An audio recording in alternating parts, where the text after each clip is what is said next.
नमस्कार दोस्तों। आज हम बीपीएससी के फुल लेंथ टेस्ट 5 का डिस्कशन करने जा रहे हैं और इसमें भी आज जो मेरा सेक्शन ज्योग्राफी का है उसको हम डिटेल में देखेंगे। तो इसका जो पहला क्वेश्चन था ज्योग्राफी का वो मैग्नेटिक फील्ड से रिलेटेड क्वेश्चन। तो पहले हम उस क्वेश्चन को देखते हैं और फिर इसके सॉल्यूशन की तरफ आएंगे। देखो ये रहा इसका 81 नंबर क्वेश्चन से आपका ज्योग्राफी का सेक्शन स्टार्ट होने वाला है। तो इसमें देखो जो पहला क्वेश्चन वो है निम्नलिखित कथनों पर विचार करें। इसके नीचे देखो लिखा पहला, पृथ्वी का चुंबकीय क्षेत्र हर कुछ 100,000 वर्षों में उलट जाता है या व्युत्क्रमित हो जाता है, मतलब रिवर्स हो जाता है।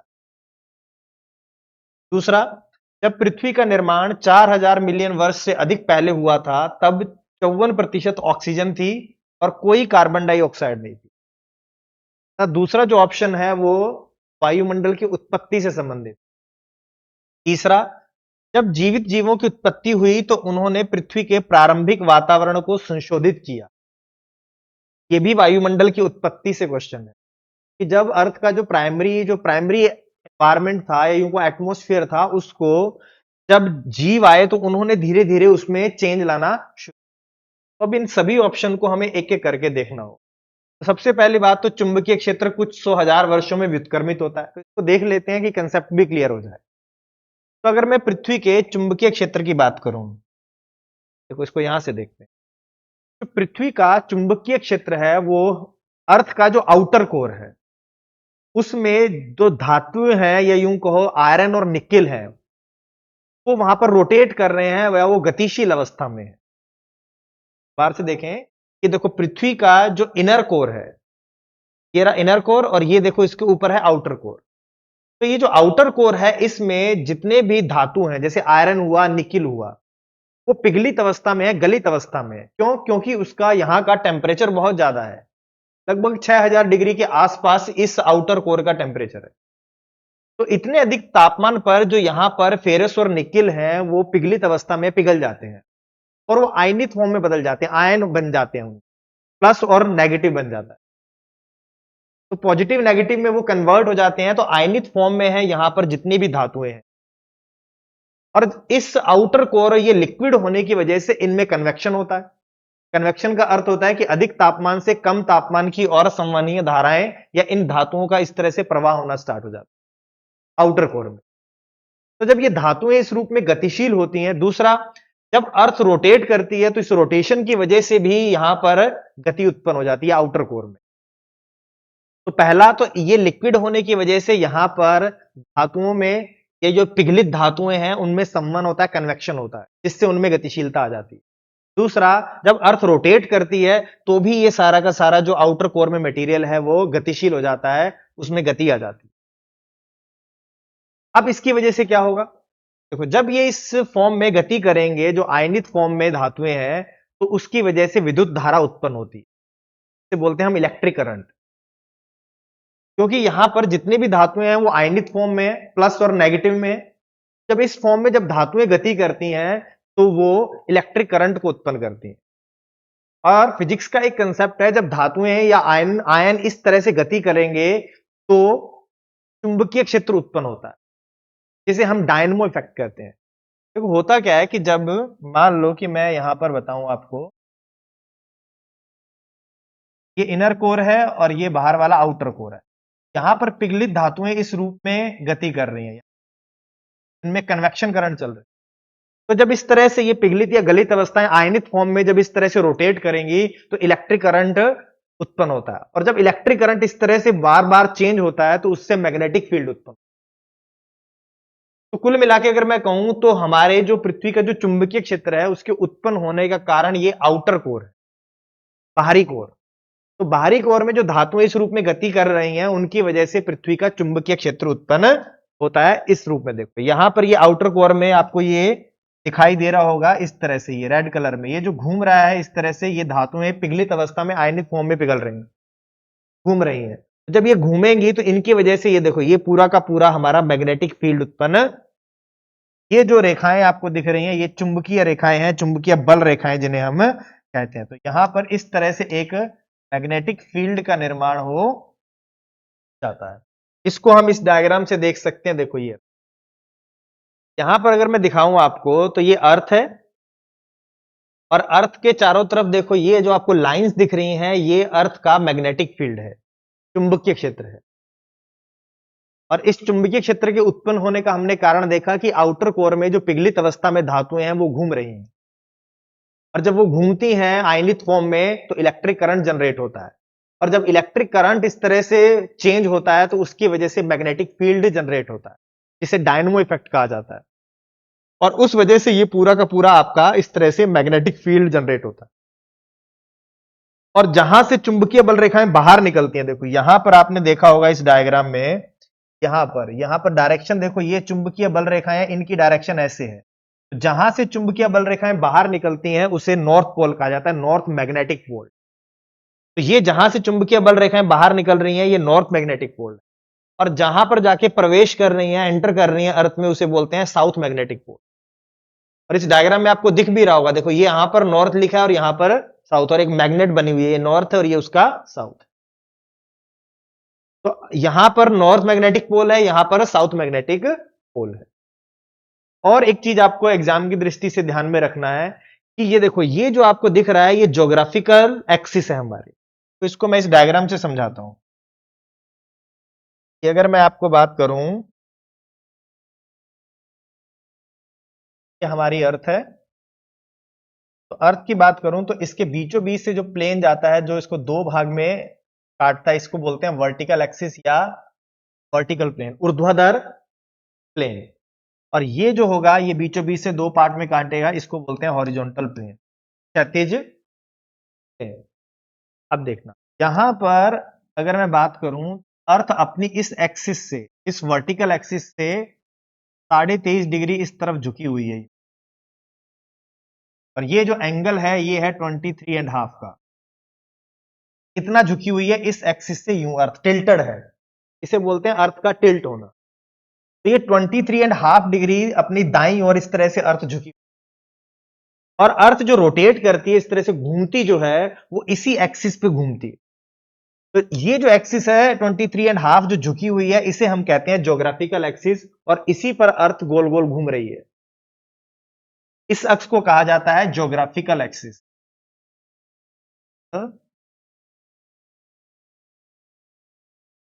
जिस पर अर्थ रोटेट करती है। तो ये तो आपकी होगी भौगोलिक अक्ष, और यहां पर आपको दिखेगा आपका भौगोलिक उत्तरी ध्रुव, और यहां पर आपका दिखेगा भौगोलिक दक्षिणी ध्रुव, geographical north pole, geographical south pole. और इससे यहां पर अगर देखेंगे, इससे 11.5 डिग्री बाईं ओर, देखो ये दायां होता है और ये बायां है, यहां पर आपका मैग्नेटिक एक्सिस, ये है हमारा चुंबकीय अक्ष। और यहां पर ये चुंबकीय अक्ष है, तो ये आपका चुंबकीय ध्रुव हो गया, और दूसरा चुंबकीय ध्रुव यहां हो गया। तो हम इसको चुंबकीय उत्तरी ध्रुव भी कह सकते थे, लेकिन ये चुंबकीय उत्तरी ध्रुव इसलिए नहीं मान रहे हैं क्योंकि जो चुंबकीय बल रेखाएं हैं वो यहां से निकलती हैं, यहां से निकलेंगी और यहां पर प्रवेश करें, यहां से निकल के इस जगह पर प्रवेश। तो जिधर से चुंबकीय बल रेखाएं निकलती हैं उसे नॉर्थ पोल कहा जाता है। ये यहां से निकली तो ये जो होगा, ये मैग्नेटिक नॉर्थ पोल, और जहां पर प्रवेश की ये हो गया मैग्नेटिक। और यहां से भी इसी तरह से, इस डायरेक्शन से भी चुंबकीय बल रेखाएं निकल, तो इस पोल पर जाके, तो ये आपका मैग्नेटिक साउथ पोल हो गया और ये आपका मैग्नेटिक नॉर्थ पोल हो गया, क्योंकि बल रेखाएं यहां से निकल रही। तो यहां पर दो चीजें ध्यान में रखनी है, एक तो कि ज्योग्राफिकल एक्सिस कितनी झुकी हुई है, 23.5 डिग्री दाईं ओर झुकी हुई है। और अगर मैं चुंबकीय अक्ष की बात करूं तो चुंबकीय अक्ष ज्योग्राफिकल एक्सिस से बाईं ओर है 11.5 डिग्री, 11.5 डिग्री यहां पर इन दोनों के बीच में एंगल बनता है। और अभी हमने देखा कि ये किस लिए बना था, ये आउटर कोर में जो पिघलित धातुएं हैं, आयनित फॉर्म में धातुएं हैं, उनमें कन्वेक्शन हो रहा है, वो गतिशील अवस्था में है, इस वजह से इलेक्ट्रिक करंट जनरेट हुआ और उसकी वजह से चुंबकीय क्षेत्र उत्पन्न हुआ। लेकिन इस चुंबकीय क्षेत्र का क्या उपयोग है, ये किस लिए लाभदायक है अर्थ के लिए? देखो होता क्या है, ये सन जो होता है हमारा, यहां से बहुत अति आवेशित कण पृथ्वी की ओर आते हैं, बहुत ही हाई एनर्जी पार्टिकल्स अर्थ की ओर ट्रेवल करते रहते हैं हमेशा, जिन्हें हम कहते हैं सोलर विंड। ये बहुत ही अति उच्च ऊर्जा वाले कण होते हैं, प्लस, जिन्हें आप प्रोटॉन्स कहते हैं। तो ये अर्थ की ओर इस तरह से ट्रेवल करते हैं, इनकी ऊर्जा बहुत ज्यादा होती है। तो जब ये यहां पहुंचते हैं तो अर्थ का जो मैग्नेटिक फील्ड है उन्हें डिफ्लेक्ट कर देता है, इधर से विक्षेपित कर देता है, और इस विक्षेपण के कारण ही अर्थ बच जाती है। अगर ये जो अति आवेशित कण है इस चुंबकीय क्षेत्र को भेद कर हमारे पृथ्वी तक पहुंच जाए, तो पृथ्वी के जो एटमॉस्फेयर है पूरा का पूरा यहां से उड़ जाएगा, एटमॉस्फेयर बचेगा ही नहीं, क्योंकि इनमें इतनी अधिक ऊर्जा। तो ये पृथ्वी की रक्षा करता है अति ऊर्जा वाले कणों से या अति ऊर्जा वाले इन सोलर विंड से। तो हाई एनर्जी पार्टिकल्स को प्रोटेक्ट करता है अर्थ को। तो ये इसका जो बेसिक है मैग्नेटिक फील्ड का, वो ये है। अब उस क्वेश्चन में क्या पूछा गया कि कुछ हजार सालों में या कुछ लाख वर्षों में ये मैग्नेटिक फील्ड जो है ये व्युत्क्रमित हो जाता है। अर्थात कहने का अर्थ हुआ कि ये जो मैग्नेटिक नॉर्थ पोल है ये साउथ पोल में बदल जाएगा, और ये साउथ पोल है ये नॉर्थ पोल में बदल जाएगा। अर्थात अगर मैं कहूं कि ये मैग्नेटिक नॉर्थ पोल है, ये मैग्नेटिक नॉर्थ पोल बदल जाएगा मैग्नेटिक साउथ पोल में, और मैग्नेटिक साउथ पोल जो है वो बदल जाएगा नॉर्थ पोल में। अर्थात इनकी जो जगह है वो एक दूसरे से उल्टी व्युत्क्रमित हो जाएगी, रिवर्स हो जाएगा सब। तो ऐसा होता रहता है, ये हर 1 लाख 1.5 लाख साल के बाद हो जाता है। तो ये व्युत्क्रमण होता है, लेकिन उस व्युत्क्रमण का कारण क्या है हमें ये पढ़ना है। और इसके साथ साथ आपको एक और घटना और होती है जिसका नाम है पोलर वेंडरिंग, प्रवसन जिसे कहते हैं। देखो इसमें दो चीजें हैं। अगर मैं यूं यहां पर, ये आपका था ज्योग्राफिकल नॉर्थ पोल, ये है आपका ज्योग्राफिकल साउथ पोल। और यहां पर हमने अभी पढ़ा था कि मैग्नेटिक अभी साउथ पोल था। तो ये साउथ पोल यहां पर फिक्स नहीं रहता, ये भी अपनी जगह को इस तरह से चेंज करता रहता है। कभी यहां होगा, कभी यहां होगा, कभी यहां होगा, कभी यहां, और कभी इसके ऊपर भी हो सकता है। इसे बोलते हैं पोलर वेंडरिंग या ध्रुवीय प्रवसन। वो एक स्थान से दूसरे स्थान पर माइग्रेट कर रहा है, इसे कहा जाता है पोलर वेंडरिंग। और दूसरा जो फेनोमेना देखने को मिलता है कि ये नॉर्थ पोल है और ये साउथ पोल में कन्वर्ट हो जाएगा, उल्टा हो जाएगा। कभी ये साउथ पोल है और ये नॉर्थ पोल में बदल, उल्टे होते रहते हैं। तो ये जो घटना है इसे बोलते हैं व्युत्क्रमण। नॉर्थ पोल साउथ में हो गया, साउथ पोल नॉर्थ में बदल गया, लेकिन उसका इस पोल के आसपास इस तरह से घूमता रहना यह कहलाता है प्रवसन या पोलर वेंडरिंग। तो जो चुंबकीय ध्रुव होते हैं उनमें इस तरह का दो तरह की गतिशीलता या दो तरह का परिवर्तन देखने को मिलता है, पोलर वेंडरिंग और पोलर रिवर्सल। अब इसका कारण क्या है? देखो कारण इसकी उत्पत्ति में ही छुपा है। हमने देखा था कि चुंबकीय क्षेत्र का कारण था आउटर कोर में जो कन्वेक्शन करंट है, एक्शन पर जो गतिशील अवस्था में संवहनीय धाराएं चल रही हैं या धातु पिघले हुए घूम रहे हैं, वही इसका कारण है। अब इस आउटर कोर में ये जो कन्वेक्शन करंट है अगर किसी वजह से डिस्टर्ब हो जाए तो हमारा पोल्स चेंज हो सकते हैं। और इन कन्वेक्शन करंट में परिवर्तन का कारण है, मान लो कि कोई उल्कापात हो जाए, कोई उल्का अर्थ के पर आके गिरे। मान लो कि ये अर्थ सरफेस है और कोई उल्का आई और उल्का आके जब गिरेगी तो उसमें बहुत सारी शॉकवेव जनरेट होंगी, बहुत सारी ऊर्जा मिलेगी, और जिसकी वजह से अगर मान लो कि ये आउटर कोर है और इसमें कन्वेक्शन करंट ऐसे घूम रही थी, तो वो सब की सब डिस्टर्ब हो जाएंगी और दोबारा से जब मैग्नेटिक फील्ड बनेगा तो हो सकता है कि उसकी डायरेक्शन पूरी तरह से चेंज हो जाए। अर्थात वो ये जो उल्का आई थी उसने इन कन्वेक्शन करंट को डिस्टर्ब कर दिया, और दोबारा से जब चुंबकीय क्षेत्र बनेगा हो सकता है कि वो उल्टे हो जाए, हो सकता है ना भी हो, और हो सकता है कि वो उल्टे भी हो जाए। तो दोनों ही संभावनाएं इसमें। इसका एक और रीजन है कि प्लेट टेक्टोनिक्स की वजह से भी इनकी डायरेक्शन चेंज हो सकती है। तो जो न्यू थ्योरी आया, न्यू कंसेप्ट आ रहे हैं, उनमें यह बताया जा रहा है कि प्लेट्स जो होती हैं वो भी इनके इस कन्वेक्शन को डिस्टर्ब कर देती हैं, जिसकी वजह से पोलर रिवर्सल की घटना या पोलर माइग्रेशन देखने को मिलता है। तो ये दो इसके मेन मुख्य कारण है।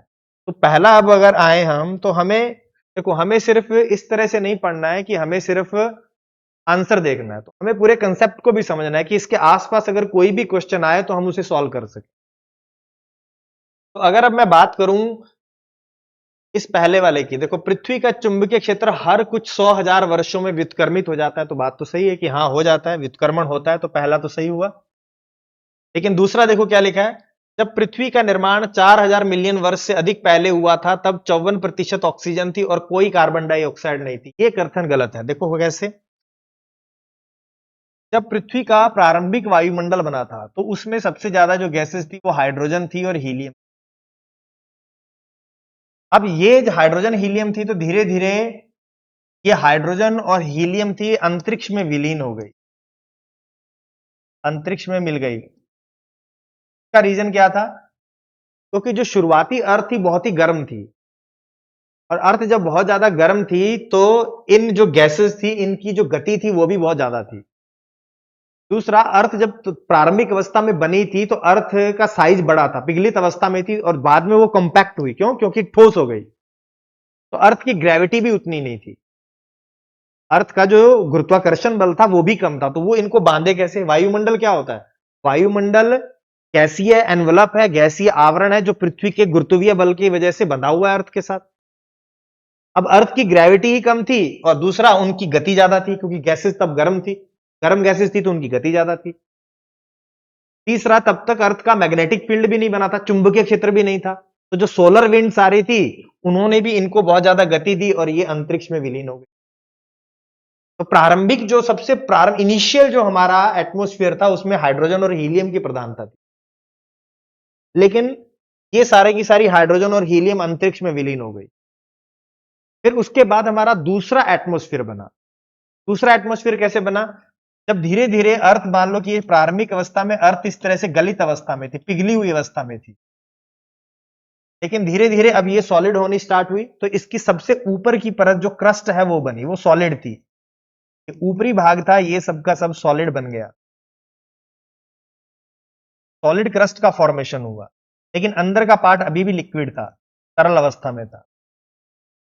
जब ऐसी स्टेज होती है तब क्या होगा, जो इसके अंदर जो मैग्मा था वो बाहर आने लगा ज्वालामुखी क्रिया से।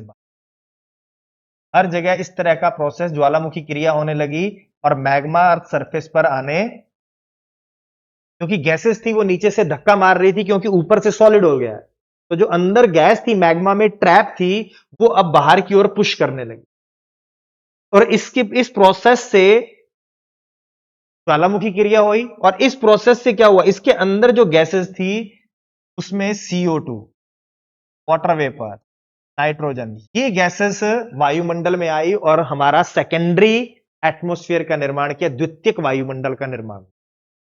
तो जो हमारा सेकेंडरी एटमॉस्फेयर था उसमें CO2 की अधिकता थी, उसमें जलवाष्प की अधिकता थी, और ये नाइट्रोजन गैस थी, तो सबसे ज्यादा ये गैसेस थी, तो सेकेंडरी एटमॉस्फेयर ये बना। और धीरे धीरे क्या हुआ, इसमें भी परिवर्तन हुआ।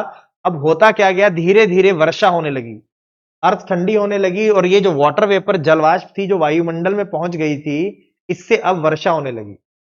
और लगातार जब वर्षा होती रही, हजारों साल, लाखों साल लगातार वर्षा होती रही, जिससे ये सारा का सारा जो जल था वो अर्थ सरफेस पर आ गया। और वर्षा से जब जल अर्थ सरफेस पर आ गया, और अर्थ भी तब तक काफी ठंडी हो गई थी, सॉलिड हो चुकी थी, और चारों तरफ ओशंस का निर्माण हो गया। चारों तरफ अर्थ के ओशन बन गए, समुद्र बन गए, सागर बन गए, क्योंकि जो जितनी जलवाष्प थी वो सारी की सारी वर्षा के माध्यम से कहां आने लगी, अर्थ सरफेस पर आ गई, और जिससे इन सागरों का निर्माण हुआ। और साथ ही साथ ये जो जलवाष्प यहां पहुंची, इसके साथ CO2 भी यहां पहुंचा H2CO3 के, इससे इसने रिएक्शन कर ली, तो वर्षा के जल के साथ घुल घुल कर CO2 भी इस ओशन में आने लगी। तो वायुमंडल में देखो जलवाष्प भी कम होने लगी और CO2 भी कम होने लगी, और ये धीरे धीरे जलवाष्प कम हो गई, CO2 कम हो गई, लेकिन अभी तक भी ऑक्सीजन नहीं आई थी। तो ऑक्सीजन कैसे आई? तो सबसे पहला, इस तरह के CO2 युक्त वातावरण में देखो ये पूरा का पूरा ऑक्सीजन है ही नहीं है, और पूरे के पूरे वातावरण में CO2 की अधिकता है, तो ऐसे वातावरण में कुछ विशेष प्रकार के शैवाल आए, जिन्हें हम बोलते हैं ब्लू ग्रीन एल्गी, या जिन्हें बोलते हैं साइनोबैक्टीरिया। तो उन्होंने प्रकाश संश्लेषण किया, वो ओशन में आए, वो सागर में आए। यहां पर एक बैक्टीरिया आया जिसका नाम था ब्लू ग्रीन एल्गी या साइनोबैक्टीरिया। इस साइनोबैक्टीरिया ने क्या किया, CO2 को अवशोषित किया और वायुमंडल में ऑक्सीजन को रिलीज। तो अब CO2 को ये एब्जॉर्ब करते जा रहे हैं और वायुमंडल में ऑक्सीजन को रिलीज करते जा रहे हैं, और जिससे धीरे धीरे ऑक्सीजन की सांद्रता इसमें बढ़ना स्टार्ट हो, और धीरे धीरे फिर आगे लैंड टेरेस्ट्रियल प्लांट भी आगे, उन्होंने भी CO2 को एब्जॉर्ब किया और ऑक्सीजन की मात्रा को बढ़ा दिया। इस तरह से देखो वायुमंडल से जलवाष्प कम होती गई, CO2 कम होती गई, लेकिन ऑक्सीजन बढ़ती चली। तो क्या हुआ यहां पर देखो, अब इससे ये दोनों के दोनों ऑप्शन निकल जाएंगे। यहां पर क्या लिखा है, जब पृथ्वी का निर्माण 4000 वर्ष पूर्व हुआ था, 4000 मिलियन वर्ष पूर्व हुआ था, तब 54% ऑक्सीजन। तो गलत था, तब क्या था, या तो वो लिख सकता था कि हाइड्रोजन और हीलियम थी, या वो लिखता CO2, तो तब हम कुछ सोच सकते थे। तो ये तो ऑप्शन सीधा सीधा ही गलत हो गया कि ऑक्सीजन तो बहुत बाद में आई। फिर क्या कह रहा है, जब जीवित जीवों की उत्पत्ति हुई तो उन्होंने पृथ्वी के प्रारंभिक वातावरण को संशोधित किया। तो ये बात तो सही है कि उन्होंने ऑक्सीजन की धीरे धीरे मात्रा को बढ़ाना शुरू कर दिया। तो ये कथन भी सही है और ये वाला भी सही है। तो इसमें 1 और 3 होगा, ये सी ऑप्शन आपका। तो ये पूरा का पूरा देखो, इसमें कई सारे कंसेप्ट से देखो, एक तो आपके मैग्नेटिक फील्ड का कंसेप्ट आया, दूसरा आपका एटमॉस्फेयर की उत्पत्ति कैसे हुई उससे आया। इन दो टॉपिक से मिलाकर एक क्वेश्चन को लिया गया है। तो आगे उठते हैं, देखो आगे चलेंगे अगर हम, तो यहां पर देखो अगला क्वेश्चन क्या है, कह रहा है मौसम के अनुसार दिन और रात की लंबाई में होने वाले बदलाव या अंतर निम्नलिखित कारणों से होते हैं। क्या ले रहा है इस क्वेश्चन में, की क्या है, इस क्वेश्चन में की है मौसम।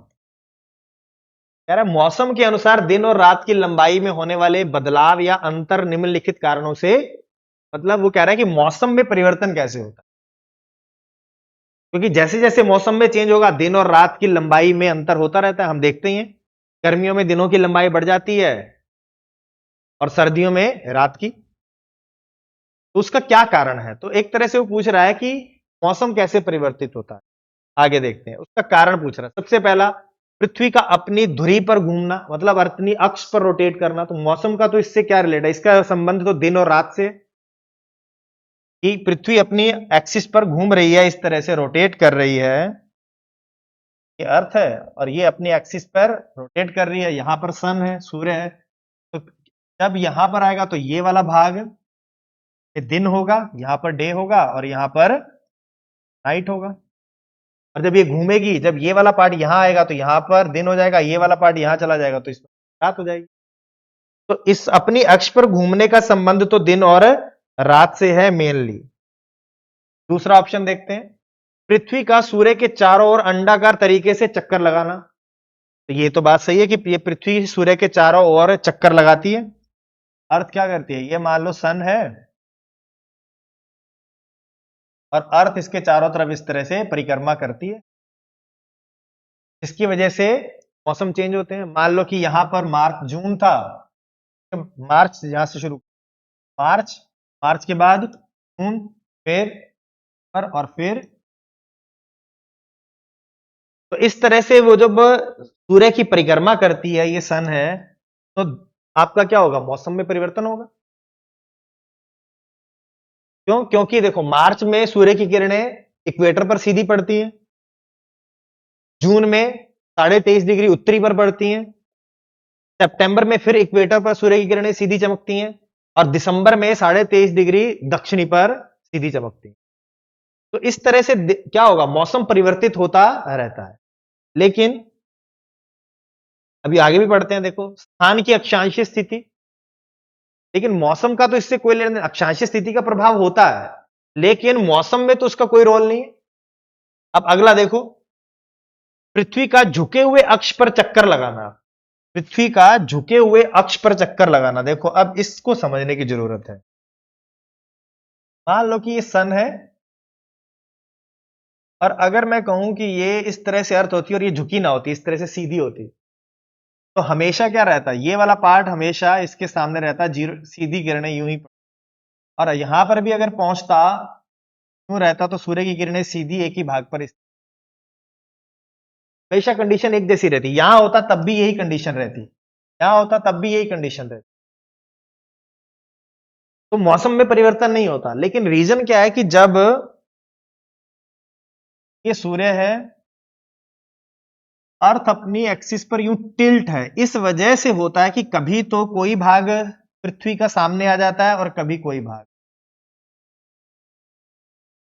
देखो ये अर्थ इस तरह से टिल्टेड है तो इस कंडीशन में ये 23.5 नॉर्थ इस पर बिल्कुल सीधी किरणें चमक रही, और यहां पर ये दिसंबर की बात है तो यहां पर देखो इसकी एक्सिस इस साइड में है तो यहां पर ये 23.5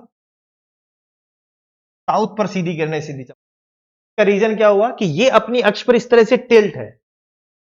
अगर ये सीधी होती तो हमेशा वहीं पर सूर्य की किरणें एक ही जगह पर सीधी पड़ती हूं, यहां पर रहता, यहां पर रहता, सब जगह वही कंडीशन रहती। लेकिन वो अर्थ अपने एक्सिस पर इस तरह से टिल्ट है तो कभी तो ये 23 एंड नॉर्थ इसके सामने आ जा रहा है और कभी इसके सामने 23 एंड हाफ साउथ आ जा रहा है। तो कभी उत्तरी 23.5 उत्तरी आ रहा है, कभी 23.5 दक्षिणी आ रहा है, और इन कंडीशन में 0 डिग्री उसके बिल्कुल सीधा आ जा रहा है। तो अगर अर्थ इस तरह से टिल्ट ना होती तो ये कंडीशन पैदा नहीं होती। तो दो कारण हो गए, एक कारण तो आपका क्या हो गया, अर्थ का सूर्य के चारों ओर परिक्रमा करना, जिसे हम रिवोल्यूशन कहते हैं वो, लेकिन साथ ही साथ उसका अपनी अक्ष पर टिल्ट होना, झुका होना भी इसका एक कारण है। तो दो कारण से मौसम में परिवर्तन होता है। तो अगर ये क्या करेगी, अगर ये चारों तरफ ना घूमती तो मौसम परिवर्तन वैसे ही नहीं होना था, लेकिन इसके साथ साथ इसकी अक्ष पर झुका होना भी जरूरी है। तो इसको इस एक डायग्राम से मैं और आपको दिखाता हूं, देखो यहां पर देखते हैं। सबसे पहला तो बेसिक यही है कि देखो दिसंबर, मार्च, जून और सितंबर, देखो दिसंबर में सूर्य की किरणें देखो कहां चमक रही है, सीधी 23.5 डिग्री दक्षिणी अक्षांश पर, मकर रेखा पर। फिर मार्च में देखो इक्वेटर पर सूर्य की किरणें सीधी चमक रही हैं। इसके बाद जून में देखो कहां है, 23.5 नॉर्थ पर, कर्क रेखा पर, और फिर देखो सितंबर में वापस से इक्वेटर पर। तो ये तो साइकिल है। इसे विंटर सोलेस्टाइस कहते हैं, इसे मार्च इक्विनॉक्स कहते हैं, इसे जून सोलेस्टाइस कहते हैं, और इसे सितंबर इक्विनॉक्स कहते हैं। इक्विनॉक्स का अर्थ होता है कि 0 डिग्री पर सूर्य की किरणों का सीधा चमकना। अब देखो यहां पर तो अर्थ क्या कर रही है, देखो सन के चारों ओर इस तरह से घूर्णन कर रही है यूं। एक तो मौसम इस वजह से आता है, दूसरा देखो यहां पर इस डायग्राम में देखो ये अपनी अक्ष पर इस तरह से टिल्ट है, देखो झुकी हुई है 23.5, जो हमने अभी थोड़ी देर पहले देखा था यूं। अब जब देखो ये इस तरह से यूं झुकी हुई है तो सूर्य की किरणें यहां पर देखेंगे, यहां पर सूर्य की किरणें बिल्कुल सीधी पड़ रही हैं इस जगह पर। ये है ट्रॉपिक ऑफ कैंसर। यहां पर 23.5 नॉर्थ पर सूर्य की किरणें बिल्कुल सीधी, और ये यूं झुका हुआ है, इस वजह से अब देखो ये दिसंबर हुआ तो यहां पर ये किरणें सीधी चमक रही हैं कैप्रिकॉर्न 23.5 डिग्री साउथ पर। लेकिन अगर ये इस तरह से झुकी ना होती, बिल्कुल सीधी होती, तो कंडीशन हमेशा यही रहती, ये वाली कंडीशन। झुकती ना तो ये हमेशा देखो ऐसा रहता, तो हमेशा सूर्य की किरणें इस 0 डिग्री पर सीधी पड़ती है। यहां पर ये रहा 0, इस पर सीधी सीधी आपकी इक्वेटर पर 0।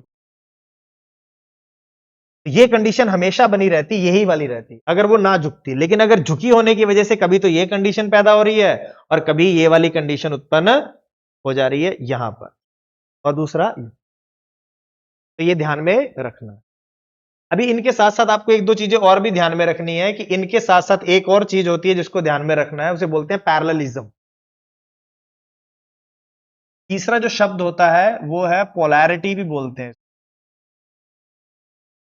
कि जो अर्थ इस तरह से रोटेट करती है, इस तरह से परिक्रमा करती है, सॉरी रिवोल्यूशन करती है, तो ये यूं यहां पर भी रहेगी तो ये यूं, इन सबकी जो एक्सिस है वो हमेशा एक ही डायरेक्शन में रहती है, इसे बोलते हैं पैरेललिज्म। ये जो डायरेक्शन है इसकी एक्सिस की वो हमेशा एक ही दिशा में रहती है, इसे बोलते हैं पोलैरिटी। तो ये भी एक कारण इसका ध्यान रखना। कभी आपसे अगर क्वेश्चन पूछ ले, अभी तक पोलैरिटी पे तो नहीं आया लेकिन हो सकता है कि कभी आपसे, पहला तो होगा रिवोल्यूशन परिक्रमा, दूसरा हो जाएगा टिल्ट, और तीसरा हो जाएगा आपका पोलैरिटी या पैरेललिज्म।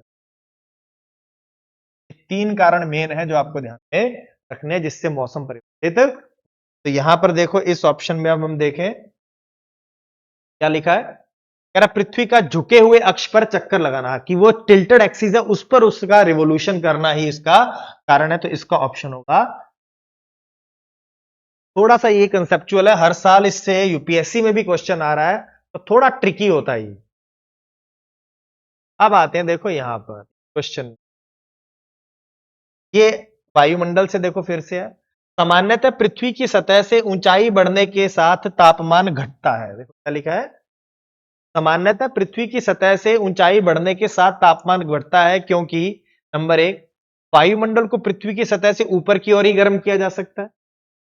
दूसरा, ऊपरी वायुमंडल में नमी अधिक होती है। तीसरा, ऊपरी वायुमंडल में हवा कम सघन होती है। और फिर है नीचे दिए गए कोड का उपयोग करके सही उत्तर को। तो हमें पूछा क्या, पहले कंसेप्ट को देखते हैं। तो पूछा यह गया है कि जो वायुमंडल है वो किस प्रकार गर्म होता है। बेसिक कंसेप्ट इसका देखो यही है कि वायुमंडल गर्म कैसे होता है, इस कंसेप्ट को आपको आना चाहिए। और ऊंचाई के साथ तापमान में कमी क्यों होती है, वो इसी से जुड़ा हुआ है।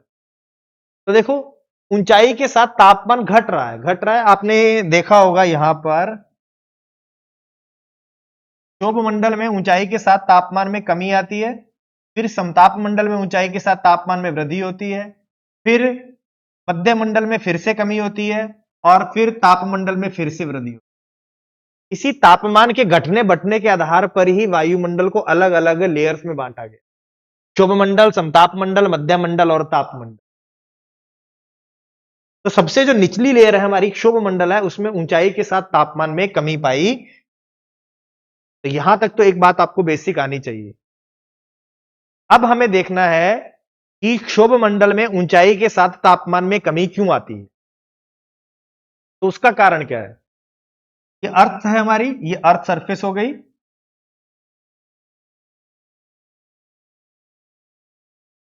तो ऊंचाई के साथ वायुमंडल में तापमान में कमी आना, तो यहां से यहां जा रहे हैं तो तापमान में कमी आना। अब इसका सबसे पहला कारण तो क्या है कि जो हमारा वायुमंडल है वो मुख्यतः इंसोलेशन से गर्म नहीं होता। ये इसे कहते हैं इंसोलेशन। इंसोलेशन अर्थात सूर्य से आने वाला इनकमिंग सोलर रेडिएशन। तो सूर्य से जो रेडिएशन आता है वो शॉर्ट वेव के रूप में आता है। शॉर्ट वेव का अर्थ क्या होता है, ये दो, इन दोनों के बीच की जो दूरी है ये इसकी वेवलेंथ कहलाती है। तो अगर ये वेवलेंथ ऐसे पास पास है, यूं है कि दूरी कम है, तो ये शॉर्ट वेव है। अगर इनके बीच की दूरी ज्यादा है तो इसे बोलते हैं लॉन्ग वेव। ये बात तो आपको समझ में आ गई होगी। तो मैं बात कर रहा था कि जो पृथ्वी का जो वायुमंडल है, ये जो शॉर्ट वेव आ रही है इंसोलेशन के रूप में, इससे गर्म नहीं होता। ये मुख्यतः गर्म होता है जब अर्थ इस सोलर रेडिएशन को एब्जॉर्व कर लेती है, अवशोषित कर लेती है, तो वापस से इसको री रेडिएट करती है लॉन्ग वेव के रूप में। और इस लॉन्ग वेव को यहां पर जो गैसेस होती हैं वो इसको अवशोषित कर लेती हैं। मान ये और गया तो ये।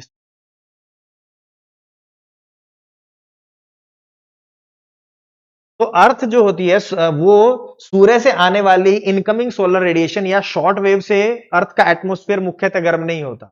ये इसके लिए लगभग पारदर्शी होता है, तो ये यहां से निकल जाती हैं और अर्थ सरफेस तक पहुंचती हैं। अर्थ इन्हें एब्जॉर्व करती है और फिर से री रेडिएट करती है। और जब री रेडिएट करती है तो वो लॉन्ग वेव के रूप में होती है, और ये इंफ्रारेड होती हैं, अवरक्त किरणें। और इनको जो वायुमंडल में गैसेस होती हैं, जिन्हें हम कई बार ग्रीन हाउस गैसेस भी कह देते हैं, जैसे CO2, जैसे जल वाष्प, जैसे मेथेन, ये जो सब गैसेस होती हैं ये इनको अवशोषित कर लेती हैं। और अवशोषित करने के बाद इनको वापस से अर्थ की ओर ऐसे भेज देती हैं, इधर भी और अंतरिक्ष, वापस से अर्थ की ओर भेजेंगी और अंतरिक्ष में भी भेजेंगी। तो अर्थ फिर इसको एब्जॉर्व करेगी, फिर से इसको री रेडिएट करेगी। आखिर में जाना सबको अंतरिक्ष में ही है, लेकिन ये अर्थ पर इन रेज का या इस ऊर्जा का रुकने का समय बढ़ा देती हैं। थोड़ा समय लगता है, ये अर्थ पे आती हैं, फिर से जाएंगी, फिर से वापस, फिर से जाए। तो अर्थ इतनी ज्यादा रात में ठंडी नहीं हो पाती, तो अर्थ को ये बहुत ज्यादा ठंडा होने से रोकती है। तो यही उसने क्वेश्चन पूछा। देखो अब देखो क्या होगा, जब इन रेस से ये गर्म हो रहा है, ये वायुमंडल पूरा का पूरा इनसे गर्म होता है, इन अवरक्त किरणों से या इन लॉन्ग वेव से। तो अगर मैं इसका एक और डायग्राम बनाऊं, यहां पर ये आपकी अर्थ है, तो इट मींस ये जो पूरा का पूरा हमारा एटमॉस्फेयर था, ये जो वायुमंडल था, क्षोभ मंडल, ये अर्थ से गर्म होगा, अर्थ से आने वाले रेडिएशन से गर्म। तो जब ये अर्थ से आने वाले रेडिएशन से गर्म होगा तो सबसे ज्यादा तापमान इसके पास ही तो होगा, सबसे ज्यादा तापमान यहां होगा, क्योंकि यही एरिया इसके पास है, अर्थ के पास है।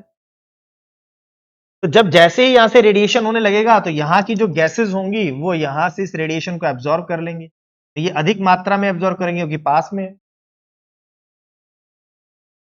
पहली बात तो ये, तो इसलिए यहां पर तापमान ज्यादा होगा। दूसरा, जैसे जैसे आप अर्थ से दूर जाएंगे वैसे वैसे वायुमंडल की सघनता कम होती जाएगी। उसका कारण यह है कि अर्थ की ग्रेविटी का प्रभाव है। अर्थ का यहां पर गुरुत्वाकर्षण या गुरुत्वीय बल ज्यादा होने की वजह से सारे गैसेस यहां पर अर्थ के पास रहेंगे। जैसे जैसे आप इससे दूर जाएंगे सघनता कम होती जाएगी, क्योंकि गुरुत्वाकर्षण या ग्रेविटी का मान कम हो जाएगा, सारी गैसेस तो यहीं आ गई। तो अर्थ के गुरुत्वीय बल की वजह से गैसेस की सांद्रता यहां पर अधिक होती है, यहां पर गैसेस कम होती है। तो जब यहां पर सांद्रता ज्यादा होगी तो यहां से होने वाला रेडिएशन एब्जॉर्ब भी, अवशोषित भी तो ये ज्यादा करेंगे। तो इसके दो कारण हैं, एक कि जो एटमॉस्फेयर है, जो वायुमंडल है, वो अर्थ से होने वाले दीर्घ तरंगों से या दीर्घ किरणों से, लॉन्ग वेव से गर्म होता है। इसे हम टेरेस्ट्रियल रेडिएशन या पार्थिव विकिरण भी कहते हैं। दूसरा, अर्थ के पास गैस की सघनता ज्यादा है और इससे दूर गैसों की सघनता कम है, तो ये अधिक मात्रा में इस रेडिएशन को अवशोषित। तो एक तो ये पास है, दूसरा यहां गैसेस ज्यादा है जिससे वो अवशोषण भी ज्यादा करते हैं, इसलिए यहां पर तापमान ज्यादा रहेगा और यहां पर तापमान, तो ऊंचाई के साथ क्षोभ मंडल में तापमान कम होता जाता है और उसकी एवरेज औसत जो दर है वो 6.5 डिग्री है। मतलब हर 1 किलोमीटर ऊंचाई पर जाओगे तो टेम्परेचर 6.5 डिग्री कम हो जाएगा, और ऊपर चले जाओगे तो 13 हो गया। इस तरह से जैसे जैसे आप ऊपर बढ़ते जाओगे तापमान कम होता। इसके ये दो मेन कारण है। तो अब आते हैं यहां पर इस क्वेश्चन पे, देखते हैं यहां पर क्या कह रहा था। वायुमंडल को पृथ्वी की सतह से ऊपर की ओर ही गर्म किया जा सकता है, अर्थात नीचे से ऊपर की ओर गर्म होता है, बात सही है। लॉन्ग वेव से होता है, इंफ्रारेड से होता है, टेरेस्ट्रियल रेडिएशन से होता है, जो हम कह रहे थे। दूसरा, ऊपरी वायुमंडल में नमी की अधिक होती है। देखो ऊपरी वायुमंडल में नमी अधिक नहीं होती है। आपने सुना होगा कि जो जलवाष्प है, जल वाष्प, ये भी एक ग्रीन हाउस गैस है। मतलब ये भी जो अर्थ के ये जो रेडिएशन होने वाला है, इसको ये भी जलवाष्प भी अवशोषित करेगा। ये यूपीएससी में क्वेश्चन था जलवाष्प वाला। लेकिन ये जलवाष्प जो होती है वो निचले वायुमंडल में अधिक मात्रा में पाई जाती है, ऊपरी वायुमंडल में कम, जो हम देख चुके हैं। ये भी तो एक गैस है, तो ये ऊपरी वायुमंडल में ना होकर निचले वायुमंडल में अधिक मात्रा में पाई जाती है। तो यहां पर इसकी सांद्रता ज्यादा रहेगी। इसका भी रीजन है, देखो मान लो कि अर्थ सरफेस है और यहीं से वाटर वेपर का सोर्स क्या है, कि ओशन से वाष्पीकरण होगा, सागरों से वाष्पीकरण की प्रक्रिया से जलवाष्प वायुमंडल में जाएगी। दूसरा, यहां पर लैंड पर भी जितनी भी झीलें हैं, नदियां हैं, उनसे वाष्पीकरण होगा, पानी जाएगा, वाटर वेपर पहुंच जाएगा एटमॉस्फेयर में। दूसरा, प्लांट्स जो होंगे, यहां पर पेड़ पौधे होंगे, इनसे वाष्पोत्सर्जन होगा, इनसे भी जो वाटर वेपर है वो एटमॉस्फेयर में जाएगा। लेकिन वो एटमॉस्फेयर पूरा का पूरे में जो वाटर वेपर गई वो अर्थ के बिल्कुल पास ही रहेगी। अर्थ की एक तो ग्रेविटी है, दूसरा सोर्स इसका जो वाटर वेपर का वो भी क्या है, अर्थ सरफेस ही है। तो ये निचले वायुमंडल में ही पाई जाती है, ऊपरी वायुमंडल में नहीं, कम पाई जाती है। लगभग 99% वाटर वेपर क्षोभ मंडल में है और उसका भी अधिकांश भाग 5-6 किलोमीटर से नीचे नीचे पाया जाता है। तो ये हमें ध्यान में रखना है। तो देखो नमी अधिक कहां पाई जाएगी, ये वाला गलत हो गया, ऊपरी वायुमंडल में नमी का अधिक होना, नहीं गलत है, पहला सही। तो तीसरा देखो, ऊपरी वायुमंडल में हवा कम सघन होती है। ये बात हम देख चुके हैं कि जैसे जैसे ऊंचाई बढ़ती जाती है गैस की मात्रा कम होती जाएगी, उसकी सघनता कम हो जाएगी, क्योंकि ग्रेविटी का प्रभाव कम हो जाता है। तो ये भी सही है और ये भी सही है, तो ऑप्शन होगा 1 एंड ये भी सही है। आगे बढ़े तो इसके बाद का क्वेश्चन देखते हैं। ये रहा, देखो इसमें क्या कह रहा है। कह रहा है कि यदि उष्णकटिबंधीय वर्षावन को हटा दिया जाए तो यह उष्णकटिबंधीय पर्णपाती वन की तुलना में जल्दी पुनर्जीवित नहीं होता। ऐसा इसलिए है क्योंकि, अब देखो क्या कह रहा है, कुल मिला के इसकी थीम समझो। वो थीम कह रहा है कि जो सदाबहार वन होते हैं, उष्णकटिबंधीय वर्षा वन, जो हमें जिन्हें क्या बोलते हैं, इक्वेटोरियल रेन फॉरेस्ट कहा जाता है, वर्षा वन, एवरग्रीन फॉरेस्ट होते हैं जो, ठीक है, उनको अगर काट दिया जाए, उनको हटा दिया जाए, तो यह उष्णकटिबंधीय पर्णपाती वन, जो पतझड़ वन है, डेसिडुअस फॉरेस्ट है, जैसे इंडिया में जो मिलते हैं, उनकी तुलना में जल्दी पुनर्जीवित नहीं होते, मतलब दोबारा से ग्रो नहीं करते हैं वो, उनको समय लगता है। ऐसा इसलिए है क्योंकि, उसका क्या कारण है, देखो यहां पर क्या लिखा है, देखो वर्षा वन की मिट्टी में पोषक तत्वों की कमी होती है। दूसरा, वर्षा वन में पेड़ों के प्रसारकों की व्यवहार्यता खराब होती है। वर्षा वन की प्रजातियां धीमी गति से बढ़ती हैं। ऐसा तो कुछ भी नहीं है, वर्षा वन की प्रजातियां धीमी गति से बढ़ेंगी, नहीं, यहां पर तो प्रजातियां बहुत तेजी से बढ़ती हैं, क्योंकि पेड़ों की ऊंचाई बहुत ऊंची ज्यादा होती है, बहुत सघन वृक्ष होते हैं यहां पर, ये तो नहीं हो सकता। विदेशी प्रजातियां वर्षा वन की उपजाऊ मिट्टी पर आक्रमण, नहीं, ये भी नहीं हो सकता। इन्वेजिव एलियन स्पीसीज का कोई डायरेक्ट लिंक नहीं है। अब इन्हीं में से है, अगर इसको चेक करें, वर्षा वन की मिट्टी में पोषक तत्वों की कमी होती, ये बात सही है। अब ये क्यों है, देखो कैसा होता है। देखो, अगर मैं बात करूं कि विषुवत रेखीय क्षेत्र जो होते हैं, वहां की मिट्टी जो होती है वो कम उपजाऊ होती है। क्या अर्थ है इसका, कि जो विषुवत रेखीय क्षेत्र होते हैं या विषुवत रेखीय वर्षा वनों के क्षेत्र होते हैं, वहां की मिट्टी कम उपजाऊ होती है, उनमें पोषक तत्वों की कमी पाई जाती है। उसका कारण यह है कि वहां पर वर्षा की बहुत अधिकता होती है, जिसकी वजह से लीचिंग हो जाती है। और दूसरा, वर्षा की अधिकता होने के कारण बहुत सारे पोषक तत्व साथ में बहकर चले जाते हैं। और तीसरा, वहां वनों की बहुत अधिकता होती है, तो न्यूट्रिएंट्स को प्राप्त करने के लिए उनमें आपस में कंपटीशन पाया जाता है, जिससे मिट्टी में पोषक तत्व कम रहते हैं। देखो कैसे, ये मान लो कि आपका क्या है, सॉइल का एक प्रोफाइल है। तो यहां पर क्या होगा, जब वर्षा की अधिकता होगी, मान लो यहां पर वर्षा हो रही है बहुत तेजी से, यहां पर 200 सेंटीमीटर से ज्यादा वर्षा होती है, तो जब वर्षा होगी तो यहां के जो ऊपरी भाग में जो पोषक तत्व होंगे वो जल के साथ बहकर निचली परतों में आ जाते हैं, इसे बोलते हैं लीचिंग। तो जब ऊपरी परतों से जो पोषक तत्व हैं निचली परतों में आ जाएंगे, तो यहां ऊपरी परतों में पोषक तत्वों की कमी हो जाएगी। दूसरा, अगर यहां पर वर्षा की मात्रा अधिक है, तो यहां पर वर्षा अधिक होने के कारण जब पानी बहकर जाएगा तो वो अपने साथ पोषक तत्वों को भी बहाकर ले जाएगा। और तीसरा, यहां पर वृक्षों की अधिकता है, बहुत सघन वृक्ष है, ऊंचाई भी बहुत ज्यादा है, बहुत सघन वृक्ष होते हैं, तो इनमें आपस में भी न्यूट्रिएंट्स की प्राप्ति को लेकर कंपटीशन रहता है। जैसे ही पोषक तत्व यहां पर मिलते हैं, तुरंत उनको वो अब्जॉर्व कर लेते हैं, अवशोषित कर लेते हैं। तो इसलिए जो ये पूरी की पूरी जो मिट्टी है विषुवत रेखीय क्षेत्रों की, यहां पर पोषक तत्वों की कमी पाई जाती है। इसीलिए जब यहां पर पेड़ों को काट दिया जाता है तो वो जल्दी से दोबारा रीग्रो नहीं करते, उनकी दोबारा से ग्रोथ नहीं होती, उन्हें समय लगता है।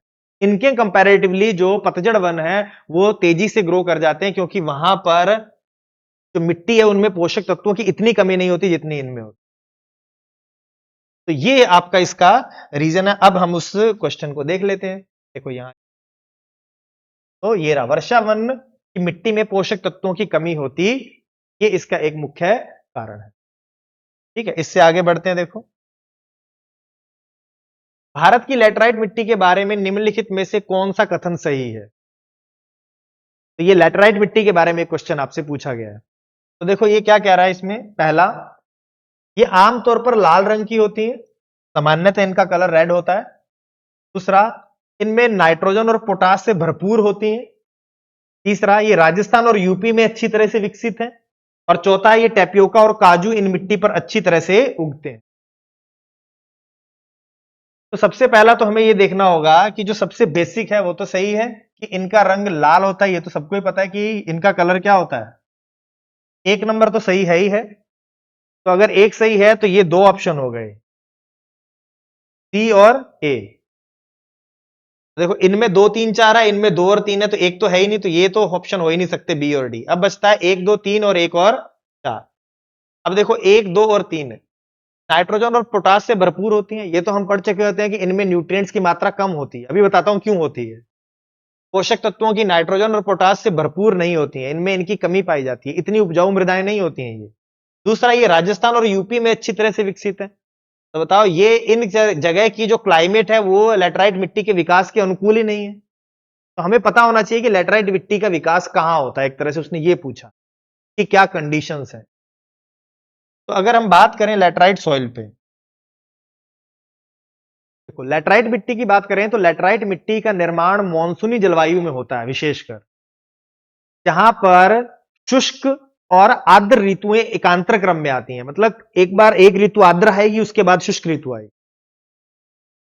तो अगर मैं लैटराइट मिट्टी की बात करूं तो लैटराइट मिट्टी उन क्षेत्रों में पाई जाती हैं जहां पर शुष्क और आर्द्र ऋतुएं एकांतर क्रम में एक के बाद एक आती हैं, और यहां वर्षा की मात्रा 200 सेंटीमीटर से ज्यादा होती है। तो जब ऐसी स्थिति होती है, जब 200 सेंटीमीटर से ज्यादा वर्षा है, तो ऊपरी भागों से जो न्यूट्रिएंट्स हैं, जो पोषक तत्व हैं, वो घुलकर निचली लेयर्स में आ जाते हैं, और ऊपरी लेयर में सिर्फ आयरन और एल्यूमिनियम बचता है, जिन्हें सेस्क्वी ऑक्साइड कहा जाता है। तो वो जो ऊपर में जो आयरन और एल्यूमिनियम रह गया, उसकी वजह से उसका रंग लाल हो जाता है। और जब शुष्क ऋतु आती है तो वो बिल्कुल ऊपरी परत कठोर पत्थर की तरह हो जाती है, ईंट की तरह हो जाती है। ऐसी सॉइल्स को कहा जाता है लैटराइट मिट्टी। तो अब इससे देखो कैसे होगा। अगर मान लो कि ये आपकी सॉइल प्रोफाइल है और यहां पर 200 सेंटीमीटर से ज्यादा वर्षा हो रही है। जब वर्षा होगी, यहां पर जो ऊपर से पोषक तत्व हैं वो नीचे की ओर ऐसे चले, और मुख्यतः यहां पर जाती है सिलिका। इसके अलावा यहां पर चले जाते हैं क्षार तत्व। इसके अलावा यहां पर आ जाता है ह्यूमस। ये सब के सब निचली लेयर्स में आ जाते हैं, और ऊपरी लेयर में ये जो ऊपर ऊपर की लेयर है, इसमें बचता है आयरन के ऑक्साइड, एल्युमिनियम के ऑक्साइड, ये बचते हैं। और जब वर्षा ऋतु खत्म हो जाती है तो ये बिल्कुल क्या हो जाएंगे, कठोर हो जाएंगे, एक पैन की तरह ऊपरी भाग को कठोर बना देते हैं। और यही पार्ट, यही विशेषता है लैटराइट सॉइल। तो इसका रीजन क्या हो, ये लीचिंग की वजह से ये सारे के सारे जो पोषक तत्व हैं, सिलिका है, वो सब नीचे आ जाएंगे और ऊपरी पार्ट में ये रह जाएंगे, और जिससे इस मिट्टी का कलर आपको रेड दिखाई देता।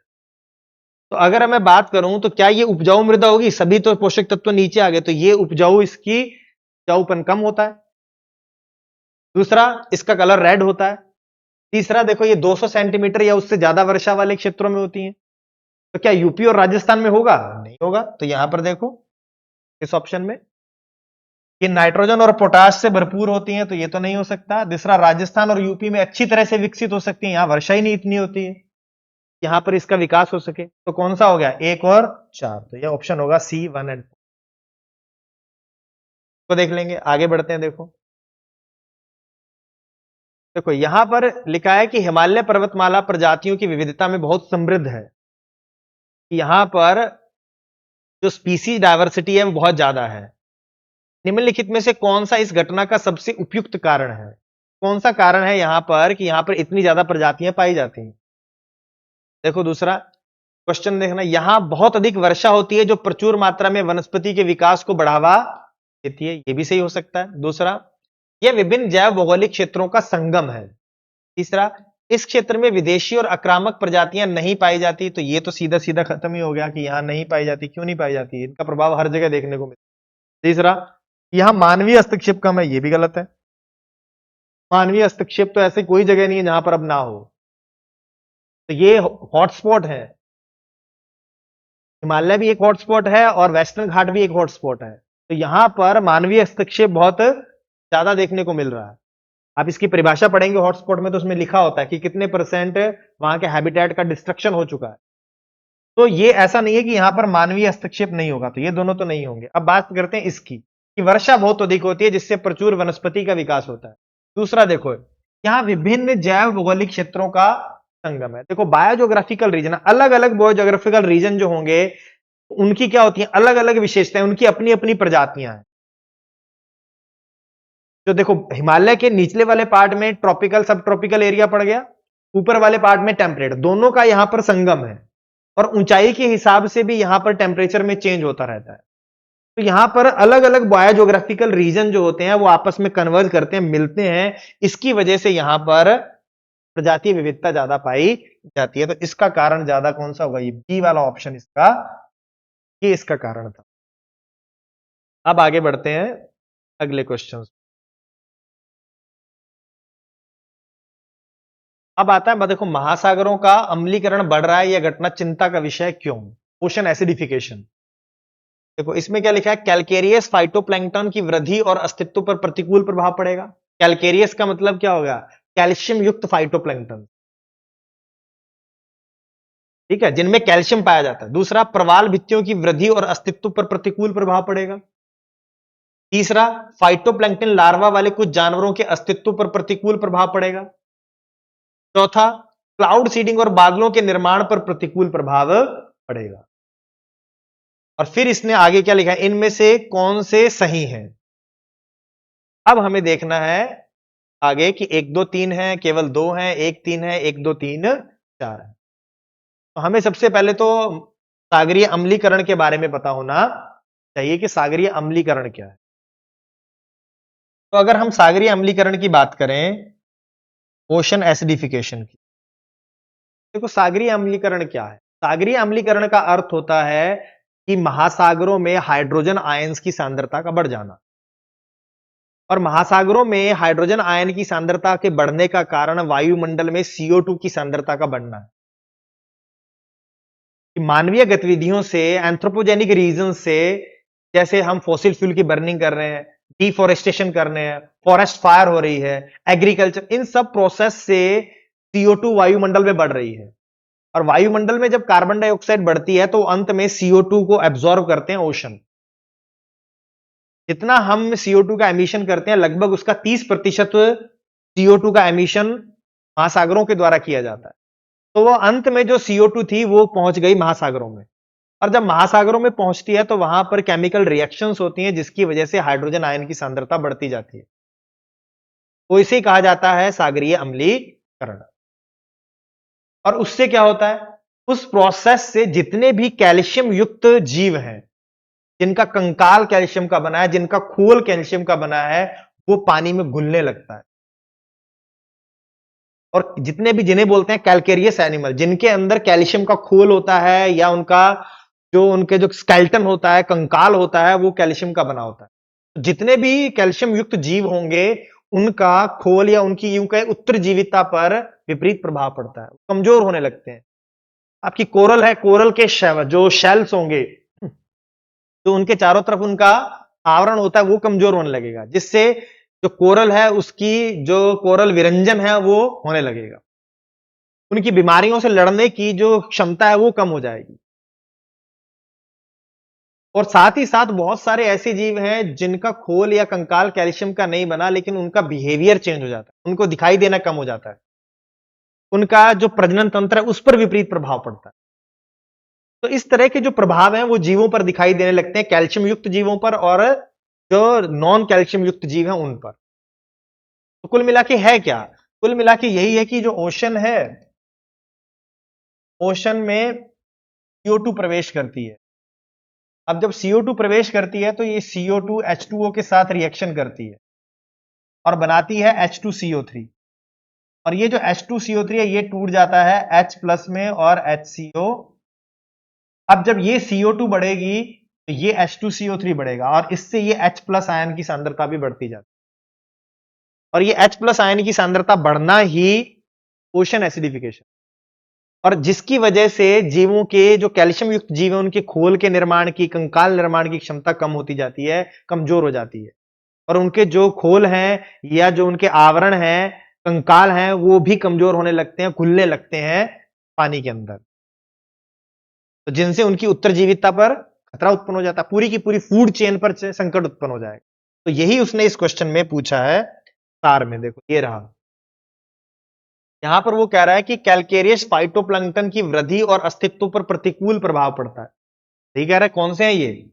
कैलकेरियस, कैल्शियम युक्त फाइटोप्लैंक्टन। फाइटोप्लैंक्टन तो आपको पता ही होगा, पादप प्लवक, छोटे छोटे शैवाल टाइप के होते हैं, जीव होते हैं, जिनको जू प्लैंक्टन खाते हैं, उनको छोटी मछलियां खाती हैं, उनको फिर बड़ी मछलियां, तो पूरी की पूरी फूड चेन इस पर टिकी होती है। तो ये हो गया। दूसरा, प्रवाल भित्तियों की वृद्धि और अस्तित्व पर प्रतिकूल प्रभाव पड़ेगा, अभी बात करके हटे हैं। प्रवाल भित्तियों का जो खोल होता है वो भी कैल्शियम कार्बोनेट का बना होता है, तो वो कमजोर होने लगेगा, उनको विभिन्न प्रकार की बीमारियां होने लगेंगी, कोरल विरंजन होने लगेगा। इस पर भी बात सही है, दूसरा भी सही है, ये भी सही है, ये भी सही है। फाइटोप्लैंक्टन लार्वा वाले कुछ जानवरों के अस्तित्व पर प्रतिकूल प्रभाव पड़ेगा, ये भी हम बात कर चुके हैं कि बहुत सारे जीवों का व्यवहार में परिवर्तन हो जाता है, उनके प्रजनन पर प्रभाव पड़ता है, उनके देखने की क्षमता पर प्रभाव पड़ता है, तो वो सब प्रभाव इन पर पड़ेंगे, तो ये भी बात सही कह रहा है। क्लाउड सीडिंग और बादलों के निर्माण पर प्रतिकूल प्रभाव पड़ेगा। क्लाउड सीडिंग से ओशन एसिडिफिकेशन का क्या लेना देना? क्लाउड सीडिंग क्या है? बादलों का निर्माण होना, और खासकर इसका उपयोग किया जाता है आर्टिफिशियल विधि से क्लाउड सीडिंग करना, तो इसका तो ओशन एसिडिफिकेशन से कोई लेना देना, तो ये चौथा ऑप्शन नहीं होगा। तो यहां पर अगर 4 को हटा दें तो ये भी गया, यहां पर 1 2 3 ये रहा, ए नंबर हो गया सीधा सीधा 1 2 एंड, ये आपका इसका आंसर होगा। अब बात करते हैं, निम्नलिखित युग्मों पर विचार करें। नौकरेक बायोस्फीयर रिजर्व कहां पर मिलता है? लोकटक झील बैरल रेंज में है, नामदफा राष्ट्रीय उद्यान डफला हिल्स में है। अब इनमें मिलान करना है कि इनमें से कौन सा सुमेलित है, तो ये तो सीधा फैक्चुअल नॉलेज पर आधारित है आपके। देखो, नौकरेक बायोस्फीयर रिजर्व मेघालय में गारो हिल्स पर है, ये बात तो सही है, सबको पता है। ये रहा, नौकरेक हिल भी है वहां पर। दूसरा, लोकटक झील बैरल रेंज में है। बैरल रेंज यहां कहां मिलेंगे? मणिपुर में तो है ही नहीं, तो मिलेंगे कैसे? देखो यहां पर अगर मैं बात करूं नॉर्थ ईस्ट,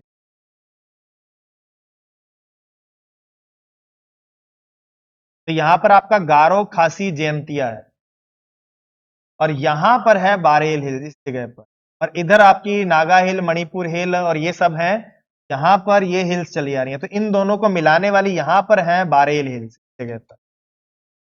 तो यहां ये तो है ही नहीं, ये तो मणिपुर में है, तो मणिपुर इस तरफ पड़ेगा, तो ये यहां पर नहीं हो सकता, तो ये तो ऑप्शन से चला गया बारेल हिल वाला। फिर देखो, अगर मैं 2 को हटा दूं तो वैसे ये 2 हटा, तो ये रहा और ये रहा, एक तो सही है, तो यही होना चाहिए। फिर भी अगला देख लेते हैं। नामदफा राष्ट्रीय उद्यान डफला हिल कहां पर है? देखो, ये डफला हिल में कह रहा है, तो डफला हिल कहां मिलती है? यहां डफला, गिरी, अबोर, किशमी, तो ये इन इलाकों में, यहां पर ये जो असम है, अरुणाचल प्रदेश और यहां पर नीचे की साइड में, यहां पर मिलता है, यहां पर इस जगह पर, ना कि इन इलाकों में। ये डफला पर, डफला तो यहां बहुत दूर रह गया, ये यहां पर है इस जगह, तो ये ऑप्शन भी नहीं हो सकता, तो ये भी नहीं होगा। तो को भी हटा दें तो बचता कौन सा? एक, तो केवल एक होगा। तो इजी क्वेश्चन था ये, आपकी नॉलेज पर, फैक्चुअल नॉलेज पर आधारित है कि आपको आ रहा है या नहीं आ रहा। अब बात करते हैं सार्गेसु सी के बारे में। सार्गेसु सागर के बारे में निम्नलिखित में से कौन सा कथन असत्य है, तो कौन सा सही नहीं है? पहला, यह कम लवणता वाला क्षेत्र है। दूसरा, यहां समुद्र का पानी शांत रहता है। तीसरा, यह डाउनवेलिंग का क्षेत्र है। चौथा, यह उपोष्ण कटिबंधीय उच्च वायुदाब वाले क्षेत्र में। इनमें से कौन सा गलत है वो देखना है। तो सबसे पहले तो सार्गेसु सी के बारे में बात कर लें। तो सार्गेसु सी क्या है? देखो, सार्गेसु सी के बारे में अगर हम बात करें तो ये कहां पर मिलता है, तो इस डायग्राम से देखते हैं। अगर मैं सार्गेसु सी की बात करूं,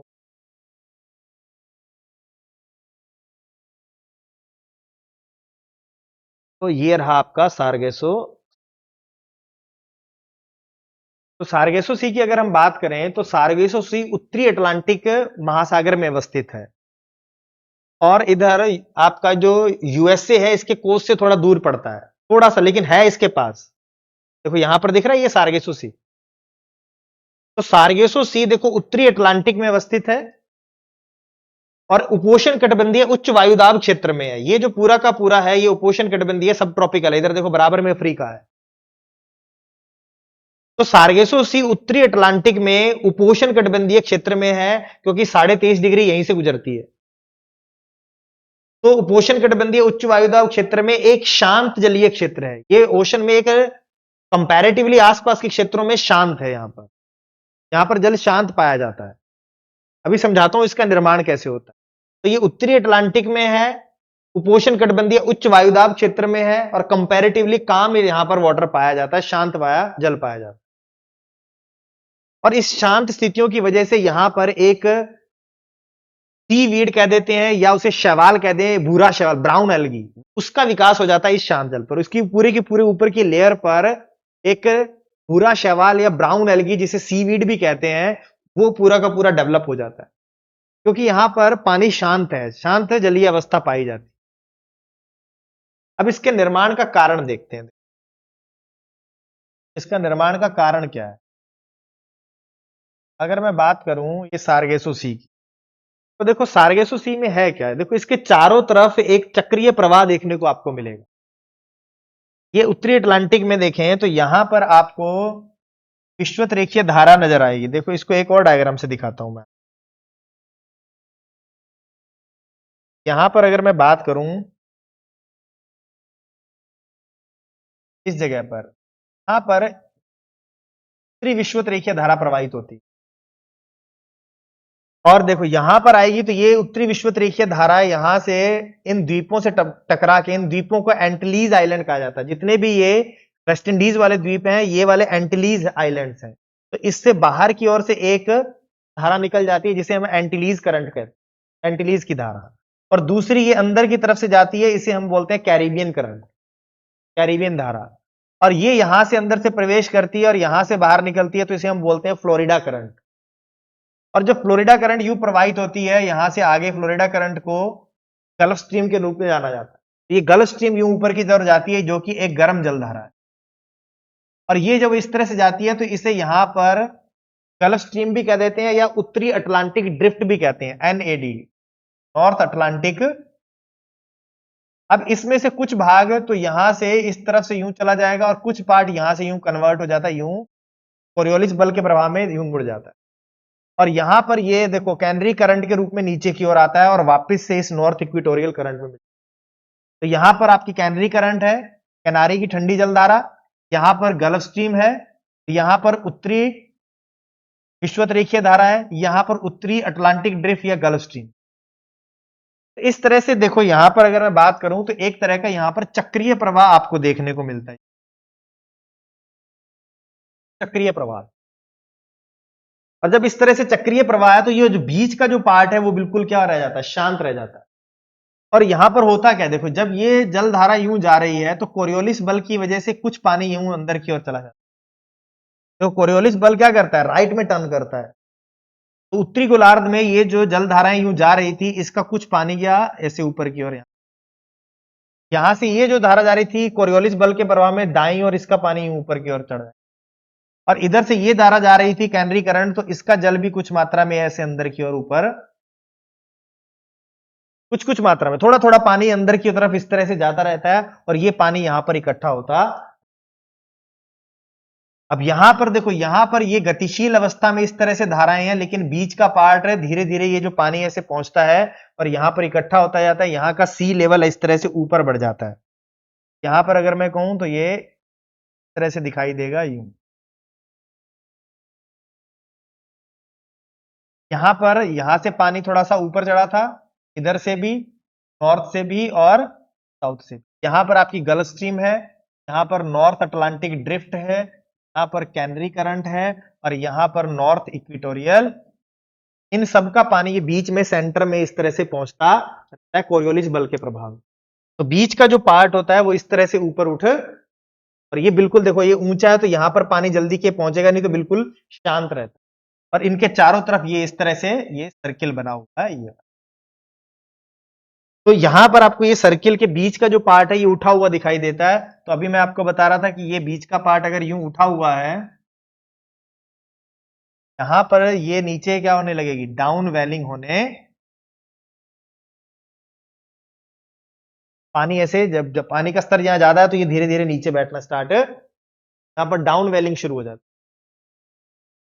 और यहां पर देखो जब इस तरह की शांत दशाएं होंगी तो यहां पर एक शैवाल इसकी सरफेस पर तो होता है जो तैरता है, फ्लोटिंग शैवाल है। और इसका नाम क्या, देखो ब्राउन एल्गी है, इसे सीवीड भी कह देते हैं, खरपतवार। लेकिन ये एक तरह का भूरा शैवाल है, इस तरह का दिखाई देता है और इस तरह से पूरी की पूरी इस सरफेस को ढक लेता है। तो ये अपने आप में एक महत्वपूर्ण हैबिटेट भी है, ऐसा नहीं है कि इसका बहुत ज्यादा नुकसान है। यहां पर बहुत सारी मछलियां हुई, बहुत सारे जीव जंतु यहां पर रहते हैं, एक तरह से उनको ये आवास स्थान उपलब्ध कराता है। लेकिन जब इसकी मात्रा बहुत ज्यादा हो जाती है तब ये नुकसानदेह होता है। अदरवाइज लिमिटेड मात्रा में है तो यहां पर ये भी एक क्या, एक महत्वपूर्ण आवास है अटलांटिक ओशन के अंदर। तो ये हम आपको ध्यान में। तो अब इस क्वेश्चन को देखते हैं। तो यहां पर अगर मैं बात करूं तो क्या हुआ सार्गेसो सी के बारे में। तो सार्गेसो सी उत्तरी अटलांटिक में अवस्थित है, उपोष्ण कटिबंधीय उच्च वायुदाब क्षेत्र में अवस्थित है, शांत जलीय क्षेत्र है, और यहां पर इसकी सरफेस पर सार्गेसम नाम की एक खरपतवार या भूरा शैवाल पाया जाता है, और इस क्षेत्र में डाउनवेलिंग देखने को मिलती है। और दूसरा, जब ये उपोष्ण कटिबंधीय उच्च वायुदाब क्षेत्र में है तो यहां पर तापमान ज्यादा होगा, और तापमान ज्यादा होने की वजह से वाष्पीकरण ज्यादा होगा, जिसकी वजह से यहां की लवणता भी ज्यादा पाई जाती है। तो ये आपका सार्गेसो सी है। तो देखो यहां पर अब लवणता क्यों ज्यादा थी, कि क्योंकि यहां पर ये सब ट्रॉपिकल हाई प्रेशर जोन में है, तो यहां पर वर्षा की मात्रा कम भी है, एक तो वर्षा कम होगी, दूसरा यहां पर टेम्परेचर ज्यादा होने की वजह से वाष्पीकरण भी ज्यादा होगा। तो टेम्परेचर ज्यादा है तो वाष्पीकरण ज्यादा है, दूसरा वर्षा कम है तो ऑलरेडी यहां पर सांद्रता क्या होगी, लवणों की ज्यादा होगी, फ्रेश वाटर की सप्लाई कम है। इसलिए ये जो पूरा का पूरा क्षेत्र है वो उच्च लवणता युक्त क्षेत्र होता है। तो यहां पर बात कर लें अब ऑप्शंस की। अगर हम ऑप्शन की बात करें तो यहां देख आइए। तो ये रहा। तो अब बात करें एक कम लवणता वाला क्षेत्र है, कम लवणता का तो नहीं है, यहां पर तो लवणता अधिक पाई जाएगी, तो ये गलत हो गया। यही पूछा इसने, पहला ही गलत हो गया। देखो यहां की लवणता अधिक पाई जाती है। दूसरा देखो यहां समुद्र का पानी शांत रहता है, तो हाँ सही है, अभी हमने देखा था। दूसरा यहां डाउनवेलिंग का क्षेत्र है, हाँ ये है। तीसरा ये उपोष्ण कटिबंधीय उच्च वायुदाब क्षेत्र में है, तो तीनों सही है, ये वाला गलत है। तो ऑप्शन क्या होगा ए, तो आपको ध्यान में रखना है। अब जापान के उत्तर से दक्षिण क्रमों को लगाइए, इनके द्वीप हैं उनको आपको क्या लगाना है, उत्तर से दक्षिण में लगाना है। देखो जापान के द्वीप का उत्तर से दक्षिण क्रम लगाए, तो ये तो आपकी फैक्चुअल नॉलेज है, कौन सा होगा। देखो होंशु, होकेडो, क्यूशु, शिकुकु। तो क्या होगा, होकेडो है, फिर होंशु होता है, फिर शिकुकु है, फिर क्यूशु है। तो दो होगा, फिर एक होगा, फिर चार होगा, और फिर तीन होगा। तो यहीं पर लिख सकते थे हम, लिखना हो तो ऐसे क्वेश्चन को सॉल्व करने के लिए इनके सामने लिख लिया करो। तो यहां पर सीक्वेंस क्या होगा, सबसे पहले दो, फिर एक, फिर चार, और फिर तीन, मिला लो, ये वाला बी होगा। खत्म। ध्यान में रखना है आपको ये, क्योंकि आपने देखा होगा ये होकेडो के पास ही गर्म और ठंडी जलधाराएं आपस में आकर ऊपरी पार्ट में मिलती हैं। सबसे ऊपर होकेडो है, उसके नीचे जो लंबा सा द्वीप है वो होंशु है, वो सबसे बड़ा द्वीप है होंशु, फिर शिकुकु, और फिर क्या है, क्यूशु। तो ये आपको थोड़ा ध्यान में रखना है। इसके बाद ये भी एक फैक्चुअल नॉलेज पर है, देखो कौन सा है। दस्ते कावीर, रूबल खाली, अटाकामा और पैटागोनिया, एक साइड में डेजर्ट है और एक साइड में देशों के नाम है। तो देखो यहां पर दस्ते कावीर, जितने भी कावीर जिनके नाम आगे लगा है वो सबके सब ईरान में है, तो ये यहां पर होगा, ईरान में दस्ते कावीर। तो वन का बी। दूसरा रूबल खाली सबको पता है सऊदी अरेब में, तो ए होगा। आटाकामा डेजर्ट कहां पर मिलता है, ये चिली में मिलेगा, डी में। और पैटागोनिया कहां मिलेगा, Argentina, B A D C. कौन सा होगा, बी ए डी सी किस में है, ये तीन वाले में होगा, बी ए। सिंपल क्वेश्चन था, इसमें कोई ज्यादा कंसेप्चुअल क्वेश्चन नहीं था। आगे बढ़ते हैं, ये साइंस टेक में देखने।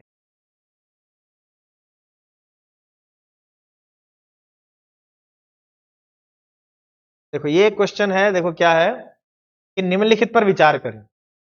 नंबर एक, यहां नीचे पड़े हुए निम्न उपयुक्त में से कितने सौर ज्वालाओं से प्रभावित होते हैं।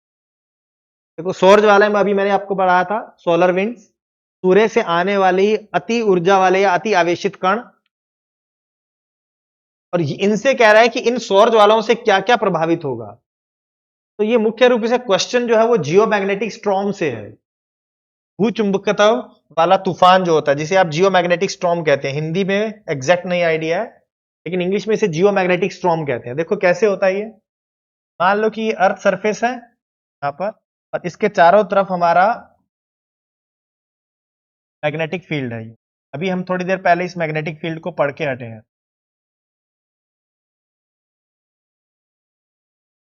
तरह से हमारा मैग्नेटिक फील्ड, ये हमारी अर्थ थी और यहां पर सन है और सन से अति ऊर्जा युक्त कण आते हैं, अति आवेशित कण आते हैं, प्रोटॉन्स आते हैं, इलेक्ट्रॉन्स आते हैं, इस तरह से इन्हें कहा जाता है सोलर विंड। और जब ये हमारे इससे टकराते हैं मैग्नेटिक फील्ड से तो ये इसे विक्षेपित कर देता है। लेकिन कभी कभी ये सौर ज्वालाएं बहुत तेज आती हैं, इनकी जो तीव्रता है वो बहुत बढ़ जाती है और जब इनकी तीव्रता सोलर विंड की बहुत ज्यादा बढ़ जाती है तो ये हमारे चुंबकीय क्षेत्र से इंटरेक्ट करती हैं, हमारे मैग्नेटिक फील्ड से आके जब टकराती हैं एक तरह से कहें तो इसमें विक्षोभ, टर्बुलेंसेस उत्पन्न हो जाते हैं, इसमें विक्षोभ उत्पन्न हो जाता है। तो जब ये सौर ज्वाला या यूं को ये अति आवेशित कण पृथ्वी के चुंबकीय क्षेत्र से इंटरेक्ट करेंगे तो हमारा जो चुंबकीय क्षेत्र है इसमें विक्षोभ उत्पन्न होने लगते हैं। तो जब इसमें विक्षोभ उत्पन्न होंगे तो ये सौर ज्वालाएं यहां अंदर की तरफ भी तो प्रवेश करेंगी यहां तक, और दूसरा हमारा चुंबकीय क्षेत्र में विक्षोभ उत्पन्न होगा। तो दोनों में क्या होगा, एक तो ये अंदर तक प्रवेश करने लगेंगी, दूसरा उनमें विक्षोभ उत्पन्न हो जाएगा हमारे मैग्नेटिक फील्ड। उसकी वजह से क्या क्या प्रभावित हो सकता है, देखो जब ये सौर ज्वालाएं आएंगी और जो मैग्नेटिक जो हमारा फील्ड होता है वो परिवर्तन होता है तो उपग्रह के बहुत सारे उपकरण होते हैं जो उस मैग्नेटिक फील्ड से ही पर ही निर्भर होते हैं। दूसरा, जब ये सौर ज्वालाएं आएंगी तो इनमें अति आवेशित कण होते हैं, वो भी इनके उपकरणों को नुकसान पहुंचा सकते हैं, उपग्रहों को खुद को भी नुकसान पहुंचा सकते हैं क्योंकि उनकी जो ऊर्जा है वो बहुत ज्यादा है। तो पहला तो उपग्रह होगा ही होगा। दूसरा, अंतरिक्ष यान है तो उनको भी तो निर्भर, ये उपग्रह और अंतरिक्ष यान दोनों को ही नुकसान, दोनों ही इलेक्ट्रॉनिक उपकरण है दोनों पर, तो दोनों में क्या करते हैं, दोनों को ही नुकसान पर। विद्युत पावर ग्रिड, देखो पावर ग्रिड को मैग्नेटिक फील्ड जब परिवर्तित होगा उससे पावर ग्रिड भी क्या हो जाता है, प्रभावित होता है। और साथ ही नेविगेशन सिग्नल, नेविगेशन सिग्नल तो पूरी के पूरे मैग्नेटिक फील्ड पर आधारित होते हैं बहुत सारे। अभी थोड़ा टाइम पहले देखा था जब अर्थ का जो मैग्नेटिक नॉर्थ है वो चेंज हो रहा था तो दोबारा से जो मैग्नेटिक मॉडल था उसको दोबारा से रीअलाइन किया गया था, ये न्यूज में था, तभी ये क्वेश्चन था।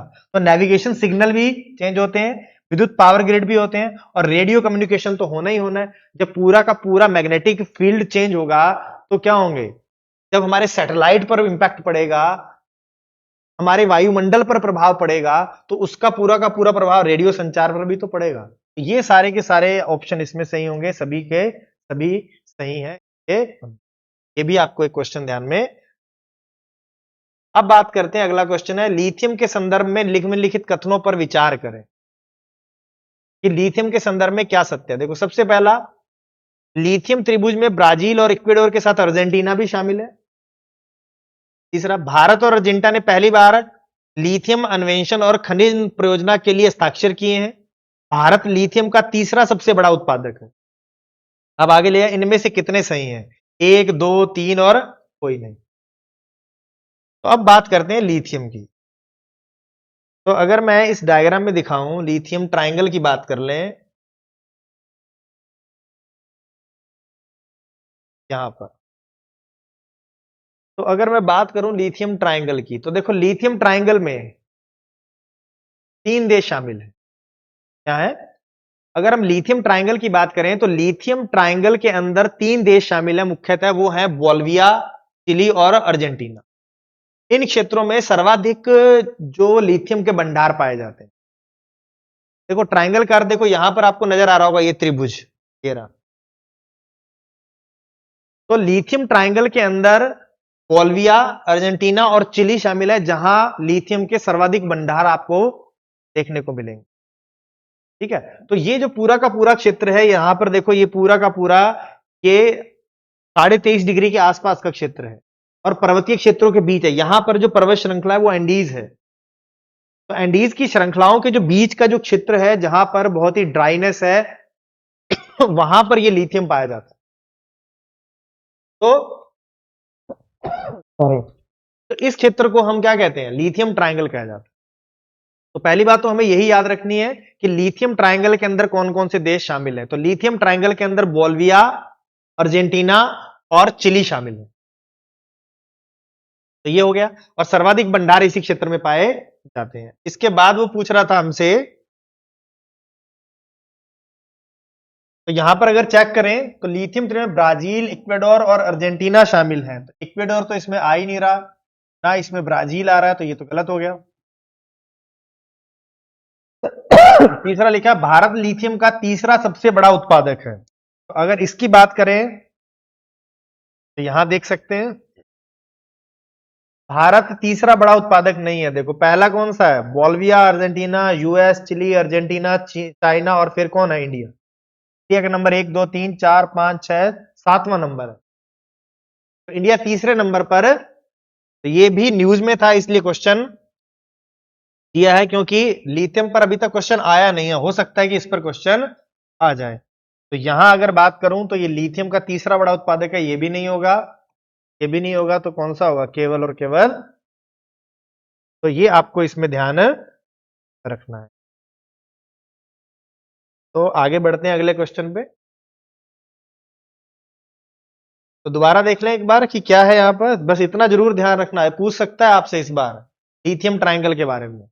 तो लिथियम ट्रायंगल के अंतर्गत 3 देश शामिल है, बोल्विया, अर्जेंटीना और यहां पर भी जो एंडीज का जो बीच का क्षेत्र है, उसकी जो दोनों पर्वत श्रृंखलाएं हैं, उनके बीच का जो पार्ट है, वहां पर ये ज्यादा मिलता है। चलो तो अब अगला क्वेश्चन देखते हैं। के बाद है उत्तर दक्षिण दर्रे का सही क्रम लगाएं, उत्तर से दक्षिण की ओर सही सीक्वेंस लगाएं। तो ये बहुत आसानी क्वेश्चन था। देखो यहां पर कौन कौन से दर्रे हैं, थाल घाट है, फिर बोर घाट है, फिर पाल घाट है और फिर सन्नकोटा है। ये 4 दर्रे, इन्हीं को अरेंज किया गया इधर से। तो देखो इसको इस डायग्राम से देख लेते हैं, इजी हो जाएगा। तो देखो सबसे पहला दर्रा देखो यहां पर कौन सा है, थाल घाट है। दूसरा बोर घाट। तीसरा यहां पर होगा आपका पाल घाट। और लास्ट में यहां पर होगा आपका सन्नकोटा, इस जगह पर यहां पर है सन्न। तो ये वेस्टर्न घाट में 2 दर्रे देखो कौन कौन से हो गए, ऊपर की ओर थाल घाट है, नीचे बोर घाट। अगर बेंगलुरु की तरफ जाना है इस तरफ, तो आपको इस बोर घाट से जाना पड़ता है मुंबई से। और अगर उत्तर की तरफ आना है तो आपको इस दर्रे से थाल घाट से जाना पड़ता है। और यहां पर देखो, यहां पर आपने सुना होगा नीलगिरी हिल्स और अन्नामलाई हिल्स, उनके बीच में ये जो पलक्कड़ गैप है या पालघाट गैप, और उसके नीचे कार्डमम हिल वगैरह हैं उनके, और अन्नामलाई हिल के बीच में सैनकोटा है। तो इनका यही सीक्वेंस है, थालघाट, बोरघाट और इधर पालघाट और नीचे सैनकोटा। इसको आपको ध्यान में रखना है, क्वेश्चन आ जाता है। अब अगला क्वेश्चन देखते हैं। इसके बाद उसने देखा कि प्रयागों को मिलान करना है, कौन से प्रयाग पर कौन सा अवस्थित है। तो देखो यहां पर सूची दी हुई है, सूची 1 और सूची 2। यहां पर देव प्रयाग है, कर्ण प्रयाग है, रुद्र प्रयाग है, विष्णु प्रयाग है। तो नदियों का संगम है और प्रयाग है। तो देखो सबसे पहले कौन सा, अलकनंदा और मंदाकिनी, धौली गंगा एवं अलकनंदा, अलकनंदा एवं पिंडार, भागीरथी एवं अलकनंदा। तो देखो सबसे पहला कौन सा होगा, ये तो सबको ही पता है कि अलकनंदा, और कौन सी रिवर है, देखो यहां पर मिलान करके आपको देखना। तो इसमें एक मैप काम में आता है आपके, ये वाला। तो ये तो बिल्कुल ही आसान वाला काम है आपका। देखो सबसे पहले विष्णु प्रयाग है, वो कहां पर है, धौली गंगा और सबसे ऊपर ऊपर। फिर देखो अलकनंदा और नंदाकिनी पे नंद प्रयाग है।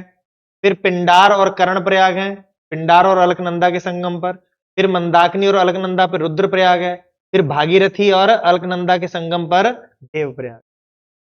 तो इसी से आपको क्या करना है, मिलान करना है। तो ये इतना कोई टफ क्वेश्चन आपका नहीं है, आप इसको मिलान कर लेंगे। डन है। देखो अलकनंदा और पिंडार नदी पर देखो सबसे पहला क्या करें, गंगा और अलकनंदा पर मिलान कर लो। 2 पे विष्णु प्रयाग है, 2 का क्या हो जाएगा, डी हो जाएगा। यहां पर प्रयाग है, के बराबर में 2 लगा देते हैं। फिर देखो आपका कर्ण प्रयाग देगा था पिंडार और अलकनंदा पर, यहां पर हो जाएगा। फिर देखो लास्ट में कौन सा है, देव प्रयाग है, अलकनंदा और भागीरथी। तो 4 3 1 2 पे बन, तो आप आराम से मिला लेंगे। सिंपल क्वेश्चन था, बहुत बार आया है, तो हो सकता है आगे भी आ क्वेश्चन टफ नहीं समझना है, उन पे आते हैं। अब बात करते हैं धूमकेतु। देखो लिखा है धूमकेतु पुच्छ सूर्य से परे विशिष्ट होती है, क्योंकि कह रहा है कि जो धूमकेतु होता है उसकी जो पूंछ होती है वो सूर्य से दूर होती है, विपरीत दिशा में होती है। क्योंकि जैसे जैसे धूमकेतु सूर्य के चारों ओर घूर्णन करता है वैसे वैसे उसका हल्का द्रव्यमान केवल अपकेंद्रीय बल के कारण दूर क्षिपित हो जाता है। जैसे जैसे वो सूर्य के पास आता है तो बाहर की ओर जो लगने वाला अपकेंद्रीय बल है उसकी वजह से वो बाहर की ओर पूंछ निकल आती है। इसका रीजन है, कह रहे कि जैसे जैसे सूर्य के पास आएगा तो उसकी घूर्णन की स्पीड भी तो बढ़ जाएगी। मान लो कि सन है, यहां से आपका केतु आया, जैसे जैसे ये सन के पास आएगा तो इसकी स्पीड बढ़ जाएगी, जैसे जैसे दूर जाएगा तो स्पीड कम हो जाएगी। तो यहां पर अगर स्पीड बढ़ेगी तो वो कह रहा है कि बाहर की ओर एक बल लगता है जिसे हम अपकेंद्रीय बल लगते हैं, उसकी वजह से इसकी इस तरह से पूंछ निकल आएगी। तो ये कारण कह रहा है। दूसरा देखो, जैसे जैसे धूमकेतु घूर्णन करता है तो उसका हल्का द्रव्यमान उसकी पुच्छ की दिशा में स्थित किसी तारे द्वारा आकर्षित हो जाता है। कि तारा उसको क्या करता है, खींच लेता है उसको। सूर्य द्वारा उत्सर्जित विकिरण धूमकेतु पर भैज्य दाब डालता है जिससे उसकी पुच्छ सूर्य से दूर क्षिपित हो जाती है। धूमकेतु की पुच्छ सदैव एक ही दिशा में अभिविन्यास रहती है। नहीं नहीं, ऐसा नहीं होता है। अब बताता हूं, इसका कंसेप्ट समझते हैं। ये बहुत सारी बातें करेगा लेकिन हमें क्या करना है, इसके मेन मुद्दे पर रहना है। तो धूमकेतु के बारे में हम पहले बात कर लें। इन्हें इंग्लिश में कॉमेट्स कहते हैं। देखो धूमकेतु क्या है, देखो धूमकेतु को डर्टी स्नोबॉल्स भी कहा जाता है। धूमकेतु को डर्टी स्नोबॉल्स भी कहा जाता है जो इस क्यूपर बेल्ट से आते हैं। अब डर्टी स्नोबॉल क्यों कहा जाता है? देखो डर्टी स्नोबॉल इसलिए कहा जाता है कि ये चट्टानी टुकड़ों से बने होते हैं और साथ ही साथ इस पर धूलकण और गैस जो होती है वो जमी हुई अवस्था में पाई जाती है। तो एक तरह से ये आइसी ऑब्जेक्ट्स होते हैं, तो बर्फ के बने हुए ऑब्जेक्ट हैं। लेकिन इसके अंदर चट्टानी टुकड़े भी हैं, इसके अंदर धूल कण भी हैं, तो वो इस तरह से पूरी तरह से क्लियर स्नो नहीं होती है। ये जो आइस होती है वो क्या होगी, डर्टी आइस की तरह होगी, इसीलिए इन्हें डर्टी स्नोबॉल्स कहा। तो अगर मैं कॉमेट्स की दोबारा से बात करूं तो कॉमेट को डर्टी स्नोबॉल कहा जाता है और ये इस क्यूपर बेल्ट से आते हैं। और ये क्यूपर बेल्ट क्या है, क्यूपर बेल्ट हमारे जो सौर मंडल है उसके बाहरी भाग में अवस्थित हैं, चट्टानों के टुकड़े हैं, लेकिन ये आइसी ऑब्जेक्ट हैं। यहां पर गैसेज जमी हुई अवस्था में पाई जाती हैं। तो कोर में इनके एक चट्टानी टुकड़ा है, मलबा है, उसके चारों जो गैस है वो जमी हुई अवस्था में पाई जाती है। मुख्यतः इसमें CO2 होती है, जलवाष्प होती है, अमोनिया होती है, मेथेन होता है। तो ये सब इसके चारों तरफ जो चट्टान का जो टुकड़ा होगा उसके चारों तरफ ये सब जमा रहता है, धूलकण होते हैं, इसलिए इसे डर्टी स्नोबॉल कहा जाता है। और ये यहां से इस क्यूपर बेल्ट से यहां से ये ऑब्जेक्ट मूव करते हैं और अंदर की ओर चलना प्रारंभ, यहां से ये आएंगे यूं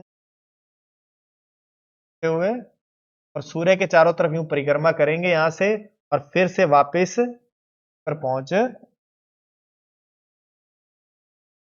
तो ये जो पूरी की पूरी क्यूपर बेल्ट है, इसके जो ऑब्जेक्ट है ये तो सूर्य के इस प्लेन में यूं परिक्रमा कर रहे हैं, लेकिन इनमें से कोई कोई ऑब्जेक्ट क्या करता है, यहां से यूं इधर की तरफ है, इस तरह से इस डायरेक्शन में आ जाता है।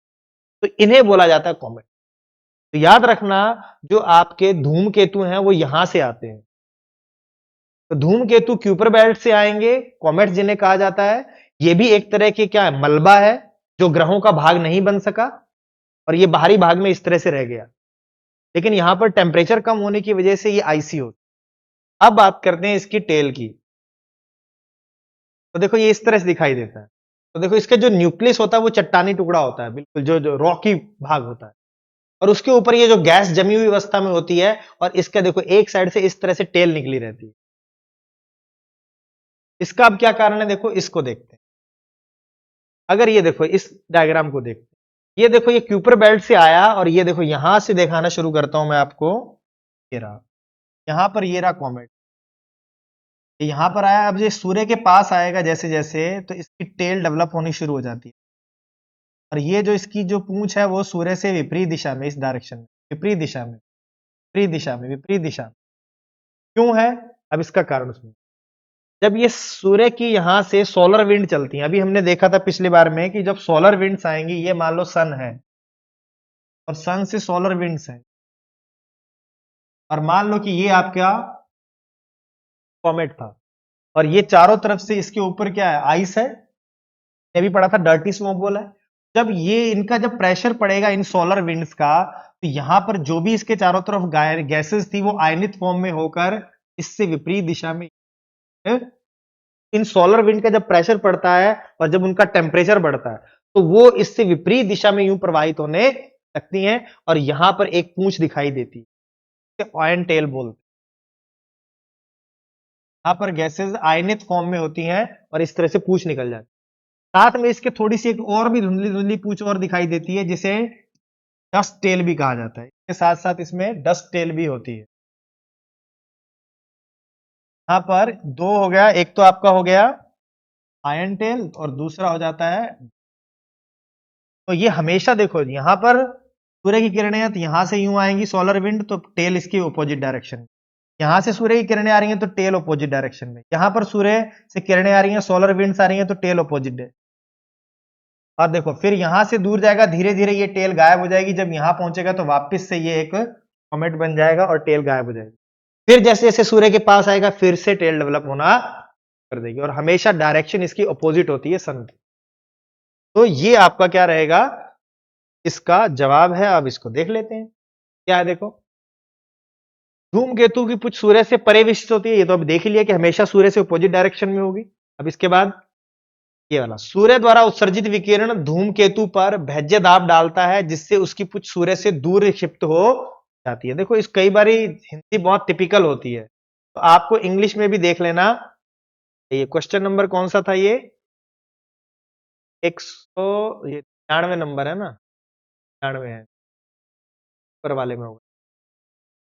फिर भी कभी ऐसा कुछ हो तो आप क्या करो, इंग्लिश में पढ़ लो। The radiation emitted by the sun exert a negative pressure on the comet. एक तरह का उस पर ऋणात्मक बल लगता है, ऋणात्मक मतलब opposite direction on the comet which causes its tail to be eroded away from the, उस प्रेशर की वजह से वो जो टेल है वो अपोजिट डायरेक्शन में डेवलप हो जाती है। देखो इंग्लिश पढ़ा तो तुरंत समझ में आ गया, कई बार हिंदी टफ होती है। तो आगे बढ़ते हैं, इससे अगला क्वेश्चन क्या है। देखो डेटम रेखा क्या है, ये तो आसान है। डेटम रेखा क्या है, ये समुद्र की क्षैतिज रेखा जिससे ऊंचाई तथा गहराई की नाप, उस रेखा से जिससे ऊंचाई और गहराई को नापा जाता है वो रेखा क्या कहलाती है, डेटम लाइन कहलाती है। इजी क्वेश्चन था ये। अब आता देखो कौन सा, 101 लिखा है, निम्नलिखित कथनों पर विचार कीजिए। क्लोरोफ्लोरोकार्बन जो ओजोन हरासक पदार्थों के रूप में चर्चित है उनका प्रयोग। क्या कह रहा है कि क्लोरोफ्लोरोकार्बन आपने सुना होगा जो कि क्या है, एक ओजोन हरासक पदार्थ है, ओजोन डिप्लेटिंग सब्सटेंस है, ओडीएस जिसे पदार्थों के रूप में चर्चित है, उनका प्रयोग क्या है। तब ये ओजोन का विनाश करने वाले पदार्थ हैं, लेकिन इनका यूज कहां कहां होता है। तो पहला देखो क्या लिखा है, सुगट्टे फॉर्म के निर्माण में, ये सबको पता है कि फॉर्म के निर्माण में इसका यूज किया जाता है, फॉर्मिंग एजेंट के रूप में काम होता है। दूसरा ट्यूबलेस टायरों के निर्माण में होता है। तीसरा कुछ विशिष्ट इलेक्ट्रॉनिक अवयवों की सफाई में होता है। चौथा एरोसोल कैन में दाबकारी एजेंट के रूप में होता है। ये तो ये सब पढ़ा होगा, फैक्चुअल नॉलेज है कि एरोसोल के रूप में यूज होता है। जितने भी स्प्रे करने वाले आपके आप कॉस्मेटिक का सामान लाते हो उनमें सब में ये होता है। ठीक है, इसके अलावा आपने देखा होगा आग बुझाने वाला अग्निशमन यंत्र होता है, उसमें भी इसका उपयोग किया जाता है। इसके अलावा विलायक के सॉल्वेंट के रूप में भी इसका उपयोग किया जाता है। तो इन सब में, रेफ्रिजरेटर में इसका यूज किया जाता है, सीएफसी का, एचएफसी का, ये सब यूज होते हैं। और साथ ही साथ फॉर्मिंग एजेंट तो हमने बताई दिया कि फॉर्मिंग एजेंट में इसका यूज होता है, तो इसमें यूज होता है।